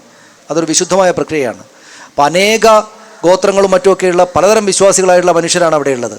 അപ്പോൾ ഇത് എടുത്തിട്ട് കല്ല് പൊക്കിയിട്ട് അവിടെ കൊണ്ടുവന്ന് വെക്കുന്നത്, ഈ വിശുദ്ധ സ്റ്റോൺ എടുത്ത് അവിടെ കൊണ്ടുപോയി വെക്കുന്ന ഒരു വിശുദ്ധ കൃത്യമാണ്. അതൊരു ഏറ്റവും മഹാനായ ആൾക്കാണ് കിട്ടേണ്ടത്. എന്ന് വെച്ചാൽ എനിക്കാണ് അതിൻ്റെ അവകാശം കിട്ടുന്നതെങ്കിൽ ഞാനൊരു സവിശേഷപ്പെട്ട ഒരാളായിട്ട് മാറും. അതുകൊണ്ട് അതിനകത്ത് തർക്കം വന്നു. ആളുകളെല്ലാം തർക്കിച്ചു. അത് ഞാൻ വെക്കും. ഒരു ഗോത്രക്കാരൻ പറഞ്ഞു ഞാനത് എടുത്തു വെക്കാം, ഞാനാണ് ഏറ്റവും മുതിർന്നയാൾ, പ്രായത്തിൽ മുതിർന്നയാൾ. മറ്റേ ആൾ പറഞ്ഞു എൻ്റെ ഗോത്രത്തിലെ ആളുകളാണ് ഇവിടെ കൂടുതലുള്ളത്, ഞാൻ വെക്കും. ഈ തർക്കം ഉണ്ടായി. ഞാൻ ഈ പറയുന്ന കഥ നിങ്ങൾ മനസ്സിലാക്കിയില്ലെന്ന് വ്യത്യസ്തമാണെങ്കിൽ എന്നോട് ക്ഷമിക്കുക. ഞാൻ പുറത്തുനിന്ന് വായിച്ച് മനസ്സിലാക്കിയ ഒരാളാണ്, അതുകൊണ്ട് ക്ഷമിക്കുകയും തിരുത്തുകയും ചെയ്യുക. പക്ഷേ ഈ ആളുകൾ, ഗോത്രത്തിലെ ആളുകളെല്ലാം, പല ആളുകൾ തർക്കിച്ചു. അപ്പോൾ അവിടുത്തെ ഏറ്റവും മുതിർന്ന ആളുകൾ ചേർന്ന്, തർക്കം 3 ദിവസം നീണ്ടു. അപ്പോൾ അവിടെയുള്ള എല്ലാ ആളുകളും ചേർന്ന്, പ്രധാനപ്പെട്ട മുതിർന്ന ആളുകൾ ചേർന്ന് തീരുമാനിച്ചു, ഒരു കാര്യം ചെയ്യാം, നമുക്ക് നാളെ ഇത് ഫിക്സ് ചെയ്യാം എന്ന് തീരുമാനിച്ചു. ഇവിടേക്ക് നമുക്ക് ഇങ്ങോട്ട് മാറിയിരിക്കാം. എന്നിട്ട് ഈ പ്രധാനപ്പെട്ട കേന്ദ്രത്തിലേക്ക്, ഇത് പുറത്താരും അറിയണ്ട, ഇതിലേക്ക് ആരാണോ ആദ്യം കടന്നു വരുന്നയാൾ അയാൾക്ക് അതിൻ്റെ അവകാശം കൊടുക്കാം. എന്നുവെച്ചാൽ അങ്ങനെ അത് യാദൃശ്ചികത, ടോസ് ചെയ്യുന്നത് പോലെ ഒരു കാര്യം. ആരാണോ ഇവിടേക്ക് ആദ്യമായിട്ട് കടന്നു വരുന്നത് അവർക്ക് ഇതിനുള്ള അവകാശം കൊടുക്കാം. അയാൾ വെക്കട്ടെ ഈ കല്ല്, ഈ വലിയ കൃത്യം, ഈ പരിശുദ്ധമായുള്ള കൃത്യം അദ്ദേഹം നിർവഹിക്കട്ടെ എന്ന് പറഞ്ഞു.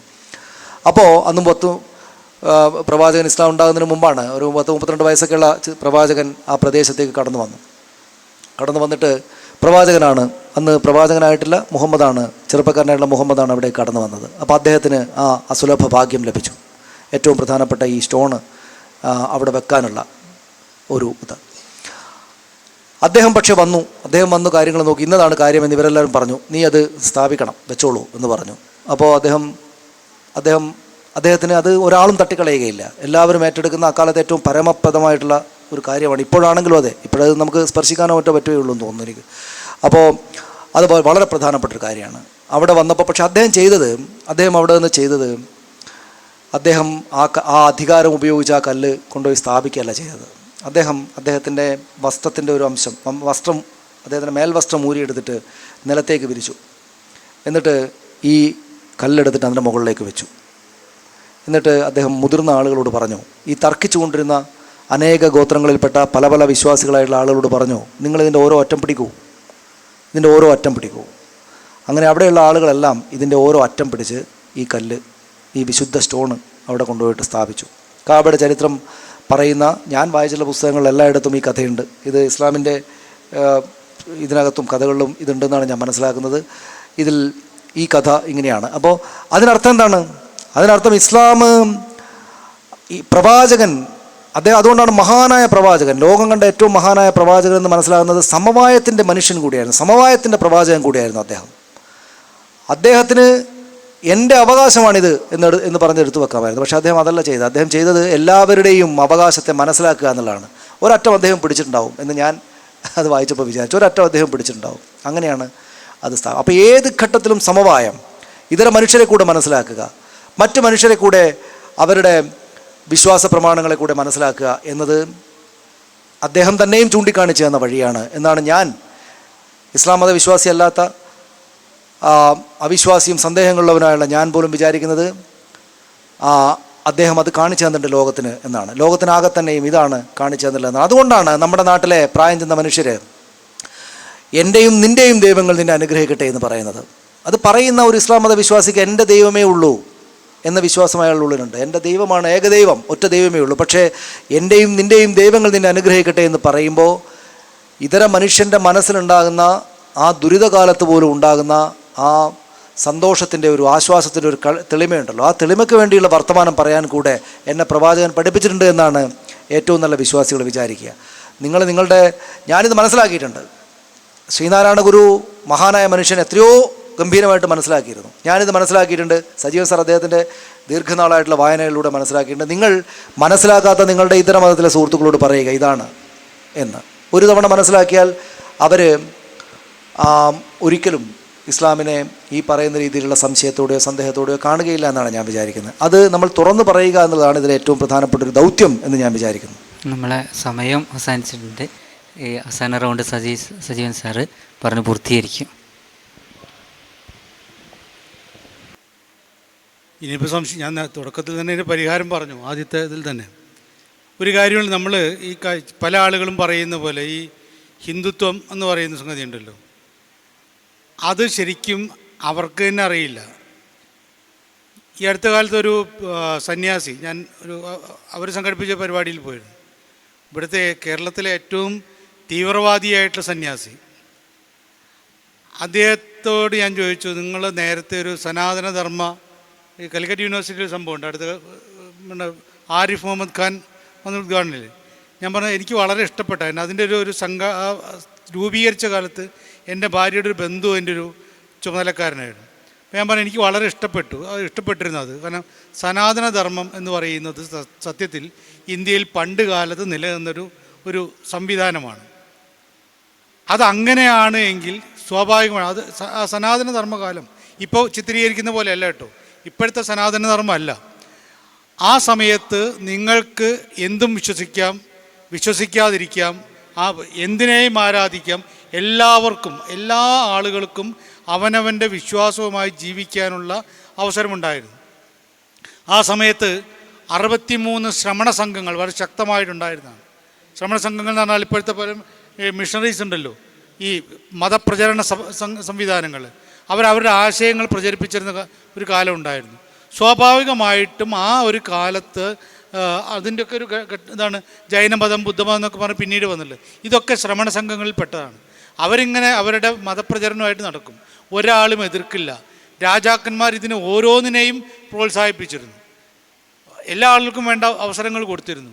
അതാണ് സത്യത്തിൽ ഇവിടെ ഉണ്ടായിരുന്നത്. അതിനെല്ലാം അട്ടിമറിച്ചുകൊണ്ട് പിന്നീട് വരുന്ന ഒന്നാണ് ഈ ആര്യാധിനിവേശം എന്ന് പറയുന്നത്. നമ്മൾ മനുവിൻ്റെ കാലത്ത് മനുസ്മൃതി കേട്ടില്ലേ? മനു ഇന്ത്യയെക്കുറിച്ച് ഭാരതം എന്നല്ല പറഞ്ഞിരുന്നത്, ആര്യാവർത്തം എന്നാണ്. ആര്യന്മാരുടെ പ്രദേശം ആര്യാവർത്തം എന്നാണ് മനുസ്മൃതിയിൽ തുടർച്ചയായിട്ട് പറയുന്ന ഒന്ന്.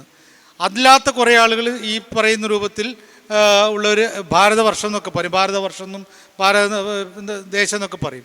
അത് ഭരതൻ എന്ന് പറയുന്ന രാജാവ് ഭരിച്ചിരുന്ന കൊണ്ടുണ്ടായതാണ്. ഇതിന് ഈ പറയുന്ന ഇന്ത്യക്ക് ഹിന്ദുസ്ഥാൻ എന്ന പേര് ആദ്യം നൽകിയത് ഇതിനെ പേർഷ്യക്കാരാണ്. അത് കഴിഞ്ഞിട്ട് ഇസ്ലാമാണ്, അത് മുസ്ലിങ്ങളാണ് ഇവിടെ ഇതിന് ശരിയായിട്ട് ഹിന്ദുസ്ഥാൻ എന്ന പേര് അടിവരയിട്ട് ഉറപ്പിച്ചത്. ഹിന്ദിയിലും ഉറുദുവിലൊക്കെ ഹിന്ദുസ്ഥാൻ എന്ന് പറഞ്ഞാൽ ഈ പ്രദേശം, അത് ഹിന്ദുക്കളുടെ ദേശം എന്ന അർത്ഥത്തിലല്ല. അതായത് ഇവിടേക്ക് വന്ന ആര്യന്മാർ, ഈ നമ്മൾ പിന്നീട് സവർണ മതത്തിൻ്റെ ആളുകളായിട്ട് വന്നില്ലേ, അവർ വരുന്നത് മധ്യ ഏഷ്യയിൽ നിന്നാണ്. അതായത് പേർഷ്യൻ വഴിയാണ് അവരിവിടെ എത്തുന്നത്. ആ പേർഷ്യക്കാരുടെ ഒരു വിഭാഗത്തിൽപ്പെട്ട ആളുകളാണിത്. അവർ വന്നിട്ട് ഈ സപ്തസിന്ധു പ്രദേശത്ത്, അതായത് ഇപ്പോഴുള്ള പഞ്ചാബിൻ്റെ 5 നദികളുള്ള പഞ്ചാബും ഈ ഒക്കെ ഉൾപ്പെടുന്ന ബ്രഹ്മപുത്രയും എല്ലാം പെടുന്ന 7 നദികൾ പെടുന്ന പ്രദേശമാണ് സപ്തസിന്ധു പ്രദേശം. അവിടെയാണ് ഇവർ അധിവസിച്ചിരുന്നത്. ഈ ആളുകളെക്കുറിച്ച് ഇപ്പോൾ എൻ്റെ ഒരു ബന്ധു വേറെ എവിടേക്കും പോയാൽ അദ്ദേഹത്തെക്കുറിച്ച് നമ്മൾ പറയാം ആ നാട്ടിൽ പോയ ആൾ എന്നുള്ള അർത്ഥത്തിലാണ്. സ്വാഭാവികമായിട്ടും ആ ഒരു പേര്, ആ നാട്ടിൽ പോയ ആൾ, അത് സിന്ധു എന്ന് പേർഷ്യൻ ഭാഷയിൽ സിന്ധു എന്ന് പറയാൻ പറ്റില്ല, അവർക്ക് ഹിന്ദു എന്നാണ് അവർ പറയുക. സിന്ധു നദിക്ക് ഇപ്പോൾ നമ്മൾ വേറെ സിന്ധു നദി പറയുന്നുണ്ടല്ലോ, അപ്പോൾ ഈ ഹിന്ദു എന്നാണ് അവർ പറയുക. ഹിന്ദു പ്രദേശത്ത് പോയ ആളുകളെ ഹിന്ദുക്കൾ എന്ന രീതിയിലാണ് അവർ പറഞ്ഞിരുന്നത്. അതാണ് അതാണ് ഹിന്ദു എന്ന്. അതുപോലും ഇവരുടെ ഭാഷ സ്വന്തമായിട്ടുള്ളതൊന്നും ആയിരുന്നില്ല. സത്യത്തിൽ ഇപ്പോൾ പിന്നീട് എങ്ങനെയാണ് വന്നത്?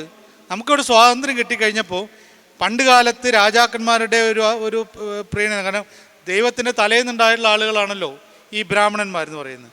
അതുകൊണ്ട് സ്വാഭാവികമായിട്ടും രാജാക്കന്മാർ അവർക്ക് വേണ്ട എല്ലാ സൗകര്യങ്ങളും ചെയ്തിരുന്നു. ദേവസ്വവും ബ്രഹ്മസ്വവും അവരുടെ കയ്യിലായിരുന്നു. സ്വത്തിൻ്റെ കാര്യത്തിൽ ദേവനുള്ള സ്വത്ത് ദേവസ്വം, ബ്രാഹ്മണനുള്ള സ്വത്ത് ബ്രഹ്മസ്വം, ഇത് രണ്ടിൻ്റെയും അധിപർ അവരായിരുന്നു. പക്ഷേ സ്വാതന്ത്ര്യം കിട്ടിക്കഴിഞ്ഞാൽ പിന്നെ അത് പറ്റില്ല, അധികാരം അവർക്ക് കിട്ടില്ല. ആ സമയത്താണ് മാറ്റം ഉണ്ടായത്. ഏറ്റവും വലിയ തമാശ എന്ന് പറയുന്നത് 1937 നമ്മൾ കേരളത്തിലുണ്ടായതാണ്. നമ്മൾ സംസാരിക്കുന്ന കേരളത്തിൻ്റെ ഈ വിഭാഗീയതയെക്കുറിച്ചാണല്ലോ. 1937 ആ സമയത്ത് മിതവാദി കൃഷ്ണൻ എന്ന് പറയുന്ന, നിങ്ങൾ ചരിത്രത്തിൽ കേട്ടിട്ടുണ്ടാവും, മിതവാദി കൃഷ്ണൻ സ്വാതന്ത്ര്യ സമര സേനാനിയായിരുന്നു. അദ്ദേഹം വക്കീലായിരുന്നു. അപ്പം അദ്ദേഹം ചാലപ്പുറം പ്രദേശത്ത് നിന്ന് കുറച്ചും കൂടി അപ്പുറത്തുനിന്ന് ഈ കോടതിയിലേക്ക് പോകാൻ നടന്നു പോകണം. അപ്പം ദൂരം വളഞ്ഞു ചുറ്റി പോകണം. ഇടയിലുള്ള സ്ഥലം തളിയാണ്. തളി ക്ഷേത്രത്തിന് മുമ്പിലോട്ട് റോഡുണ്ട്. അതിൽ പോയാൽ ഏതാണ്ട് 1/2 കിലോമീറ്ററോളം ലാഭിക്കാം. അപ്പോൾ അദ്ദേഹം ആ താല്പര്യം കൂടി വെച്ചുകൊണ്ട് പറഞ്ഞു, ഇങ്ങനെ ആ വഴി നടക്കാൻ, പട്ടിയും പൂച്ചയൊക്കെ നടന്നു പോകുന്ന ആ വഴിയാണ്, അതിലൂടെ നടക്കാൻ, ക്ഷേത്രത്തിൽ പോകണമെന്നില്ല, അതിലൂടെ നടക്കാനൊരു അവസരം തരണം എന്ന് പറഞ്ഞിട്ട് അന്ന് അക്കാലത്തെ രാജാവ് സാമൂതിരി സാമന്തനായി പോയിട്ട് അദ്ദേഹത്തിന് ഭരണമില്ല. അന്ന് ബ്രിട്ടീഷുകാരുടെ ആധിപത്യത്തിലുള്ളതാണ് ഇന്ത്യ, അതിലൊക്കെ മലബാർ. അപ്പോൾ അദ്ദേഹം ഈ ബ്രിട്ടീഷ് റെസിഡൻറ്റ് സാഹിബിനൊരു നിവേദനം കൊടുത്തു, ഇങ്ങനെ അവസരം തരുന്നു. ഇത് കേട്ട ഉടൻ തന്നെ ഇവിടെയുള്ള സവർണാധിപന്മാർ മുഴുവൻ എന്ത് ചോദിച്ചാൽ സാമൂതിരി രാജാവിനെ കണ്ട്, ഇത് ഇങ്ങനെ പോയാൽ അപകടമാണ്, ഇവർക്കിത് കൊടുത്തു കഴിഞ്ഞാൽ നാളെ മറ്റു പല ആളുകളും വരും. എന്നിട്ട് രാജാവിനെ കൊണ്ട് ഒരു കത്ത്, സാമൂതിരി രാജാവിനെ കൊണ്ടൊരു കത്ത് ഈ റെസിഡൻറ്റ് സാഹിബിന് കൊടുക്കുന്നു. ഇന്ന് ഈഴവർ, മിതവാദി കൃഷ്ണൻ ഈഴവനായിരുന്നു, ഇന്ന് ഈഴവർ, നാളെ മുക്കുവർ, അത് കഴിഞ്ഞ് പുലയർ ഈ ആവശ്യവുമായിട്ട് രംഗത്ത് വരും. ഇതും കഴിഞ്ഞ് അവർ ഞങ്ങൾ ഹിന്ദുക്കളാണ് എന്നും അത് അംഗീകരിക്കണം എന്നും പറയും. അതുകൊണ്ട് ഈ ആവശ്യം, മിതവാദി കൃഷ്ണൻ്റെ ഈ ആവശ്യം അംഗീകരിക്കാൻ പാടില്ല എന്ന് 1937 സാമൂതിരി ഈ ഒരു ഇത് കൊടുക്കുന്നത്. ആലോചിച്ച് നോക്കൂ. അന്ന് ഈ പറയുന്ന അവർണ വിഭാഗത്തെ ഹിന്ദുക്കളായിട്ട് പോലും അംഗീകരിച്ചിരുന്നില്ല. പക്ഷേ ഇപ്പോഴുണ്ട്. നേരത്തെ സനീഷോട് പറഞ്ഞില്ലേ, ശ്രീനാരായണ ഗുരുവിനെ സ്വന്തം ആൾ, ഇപ്പോൾ കഴിഞ്ഞ ദിവസം ഉണ്ടായിരുന്നു നമ്മുടെ കാലിക്കറ്റ് യൂണിവേഴ്സിറ്റിയിൽ ആരിഫ് മുഹമ്മദ് ഖാൻ വന്നിട്ട് പ്രകീർത്തിക്കുന്ന, അദ്ദേഹത്തിന് ഈ മനുഷ്യനെക്കുറിച്ച് എന്തെങ്കിലും അറിയുമോ എന്ന് എനിക്കറിയില്ല. പിന്നെ അദ്ദേഹത്തെ പൊക്കിക്കൊണ്ട് കിടക്കുന്ന വെള്ളാപ്പള്ളി നടേശൻ ഉൾപ്പെടെ ഉള്ള ആൾക്ക് ഒരു ചുക്കും അറിയില്ല. കാരണം എന്താണ് ശ്രീനാരായണ ഗുരു? ശ്രീനാരായണ ഗുരു ഈ പല മതസാരവും ഏകെന്ന് പറഞ്ഞാൽ ജാതി നിയമം മൂലം നിരോധിക്കണം എന്ന് ലോകത്തിൽ ഒരാളെ പറഞ്ഞിട്ടുള്ളൂ. അത് സർക്കാർ ഭരണകൂടം അതിന് തയ്യാറാവണമെന്ന് പറഞ്ഞു. അത് ശ്രീനാരായണ ഗുരുവാണ്. അദ്ദേഹം പ്രവാചകനെ പോലെ തന്നെ വഞ്ചകനായിരുന്നു. വിഗ്രഹാരാധനയെ പൂർണ്ണമായിട്ടും നിഷേധിച്ച ആളാണ്. ആദ്യഘട്ടത്തിലൊക്കെ ക്ഷേത്രം ഉണ്ടാക്കിയിട്ടുണ്ടെങ്കിൽ പോലും പിന്നീട് അതിനെ പൂർണ്ണമായിട്ടും നിഷേധിച്ചിട്ടുള്ള ആളാണ്. ശാരദാമഠത്തിൻ്റെ അടുത്ത് അവിടെ ഇരുന്നുകൊണ്ട് തൻ്റെ ശിഷ്യനായ വിശ്വാസിയല്ലാത്ത അയ്യപ്പനോട്, അയ്യപ്പൻ എന്ന് പറഞ്ഞാൽ നിങ്ങൾക്ക് അറിയാമല്ലോ, അയ്യപ്പനോട് പറഞ്ഞത്, സഹോദരൻ അയ്യപ്പനോട്, അയ്യപ്പന് നാളെ വേണമെങ്കിൽ ഈ കെട്ടിടം പ്രസ് തുടങ്ങാൻ ഉപയോഗിക്കാം, അതിന് വേറെ ഒന്നിനും പറ്റില്ല എന്നുള്ള അർത്ഥത്തിലാണ്. അങ്ങനെയുള്ള ശ്രീനാരായണ ഗുരുവിനെ ഇപ്പോൾ വലിയ സന്യാസിയാക്കിയിട്ട്, ഹിന്ദു സന്യാസിയാക്കിയിട്ടും ദൈവമായിട്ടൊക്കെ ചിത്രീകരിക്കുക. അപ്പോൾ സത്യത്തിൽ നമ്മളിതിൻ്റെയൊക്കെ യാഥാർത്ഥ്യം മനസ്സിലാക്കിയത് ആളുകളിലേക്ക് എത്തിക്കുകയും വേണം. അങ്ങനെ ചെയ്താൽ ഈ സമയത്ത് നമുക്ക് ഒരു തരത്തിലെങ്കിലും പിടിച്ചു നിൽക്കാൻ പറ്റും. അതിശക്തമാണ് ഇപ്പോൾ ഈ വിട്ടുകൊടുത്തുകൊണ്ടെന്ന് വെച്ചാൽ ഇപ്പോൾ ശക്തമായ ഒഴുക്കാണ്. ആ ഒഴുക്കിനടുത്ത് നമുക്ക് പിടിച്ചു നിൽക്കണമെങ്കിൽ കിട്ടാവുന്ന അവസരങ്ങൾ മുഴുവൻ, ഇപ്പോൾ സനീഷ് ഞാനിവിടെ വന്നിട്ടുള്ളത് ഞങ്ങൾക്ക് വേറെ എന്ത് താല്പര്യം കൊണ്ടല്ല, വന്നു കഴിഞ്ഞാൽ കൃത്യമായും പറയുന്നു, ഇത്തരത്തിലുള്ള കാര്യങ്ങൾ പറയാൻ കിട്ടുന്ന ഓരോ വേദിയും ഞാൻ ഉപയോഗിക്കാറുണ്ട്. അത് ഉപയോഗിക്കുക എന്ന് പറയുന്നത് എൻ്റെ കടമയായിട്ട് ഞാൻ വിചാരിക്കുന്നു. കാരണം തെറ്റിദ്ധാരണകൾ പരത്താൻ ആളുകൾ ശ്രമിക്കുമ്പോൾ അതല്ല, ശരിക്കും ഇവിടെ സാഹോദര്യമാണ് വേണ്ടത് എന്ന് പറയാനാണ് ആഗ്രഹിക്കുന്നത്. സനീഷ് പറഞ്ഞ പോലെ നിങ്ങളും അതേപോലെ ഇസ്ലാമിനെ, എല്ലാ മുസ്ലിങ്ങളും ശരിയായ ഇസ്ലാം അറിയുന്ന ആളുകളാണെന്ന് വിചാരം എനിക്കില്ല. കാരണം എനിക്കറിയാം, കാരണം പ്രവാചകൻ്റെ മാതൃക എത്ര പേർ പിൻപറ്റുന്നുണ്ട് എന്നുള്ളത് നമ്മൾ വെറുതെ ഒന്ന് നോക്കിയാൽ മതി. അത് പിൻപറ്റലാണ് ഏറ്റവും പ്രധാനപ്പെട്ട. അതാണ് മനുഷ്യരാവുക എന്നതിൻ്റെ ഏറ്റവും പ്രധാനപ്പെട്ട. നമുക്കൊക്കെ മനുഷ്യരാവാം. പ്രവാചകൻ മനുഷ്യനാവാൻ ശ്രമിക്കുന്ന മനുഷ്യനായ ആളായിരുന്നു. എല്ലാവരെയും അബൂ താലിബിനെ പോലുള്ള ആളുകളെ മുഴുവൻ പിടിച്ച് മതം മാറ്റില്ല. അപ്പോൾ ശരിക്കും അത്തരം ആളുകളെപ്പോലും ഉൾക്കൊള്ളാൻ ശ്രമിച്ച ആളാണ് പ്രവാചകൻ. അതേപോലെ പ്രവാചകനായിട്ടിൻ്റെ ഒരു രീതി, നമ്മൾ പ്രവാചകനാവണ്ട, പ്രവാചകൻ്റെ മാതൃക പിൻപറ്റുന്നവരാവണം. അങ്ങനെയായാൽ നമ്മൾ നല്ല മനുഷ്യന്മാരാവും. പണ്ടൊരു നാടകത്തിൻ്റെ പേരുണ്ടല്ലോ, ഇത് നല്ല മനുഷ്യനാവാൻ നോക്കുമെന്ന് പറയുന്നത്. അപ്പോൾ നമുക്കെല്ലാവർക്കും നല്ല മനുഷ്യരാവാൻ നോക്കാം. അതാണ് എനിക്കിവിടെ ഈ സഭയോട് പറയാനുള്ളത്. നമ്മുടെ സമയം വളരെ അതിക്രമിച്ചു.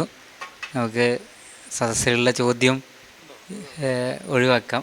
വളരെ രണ്ടുപേരും വളരെ തിരക്കുള്ളവരാണ്.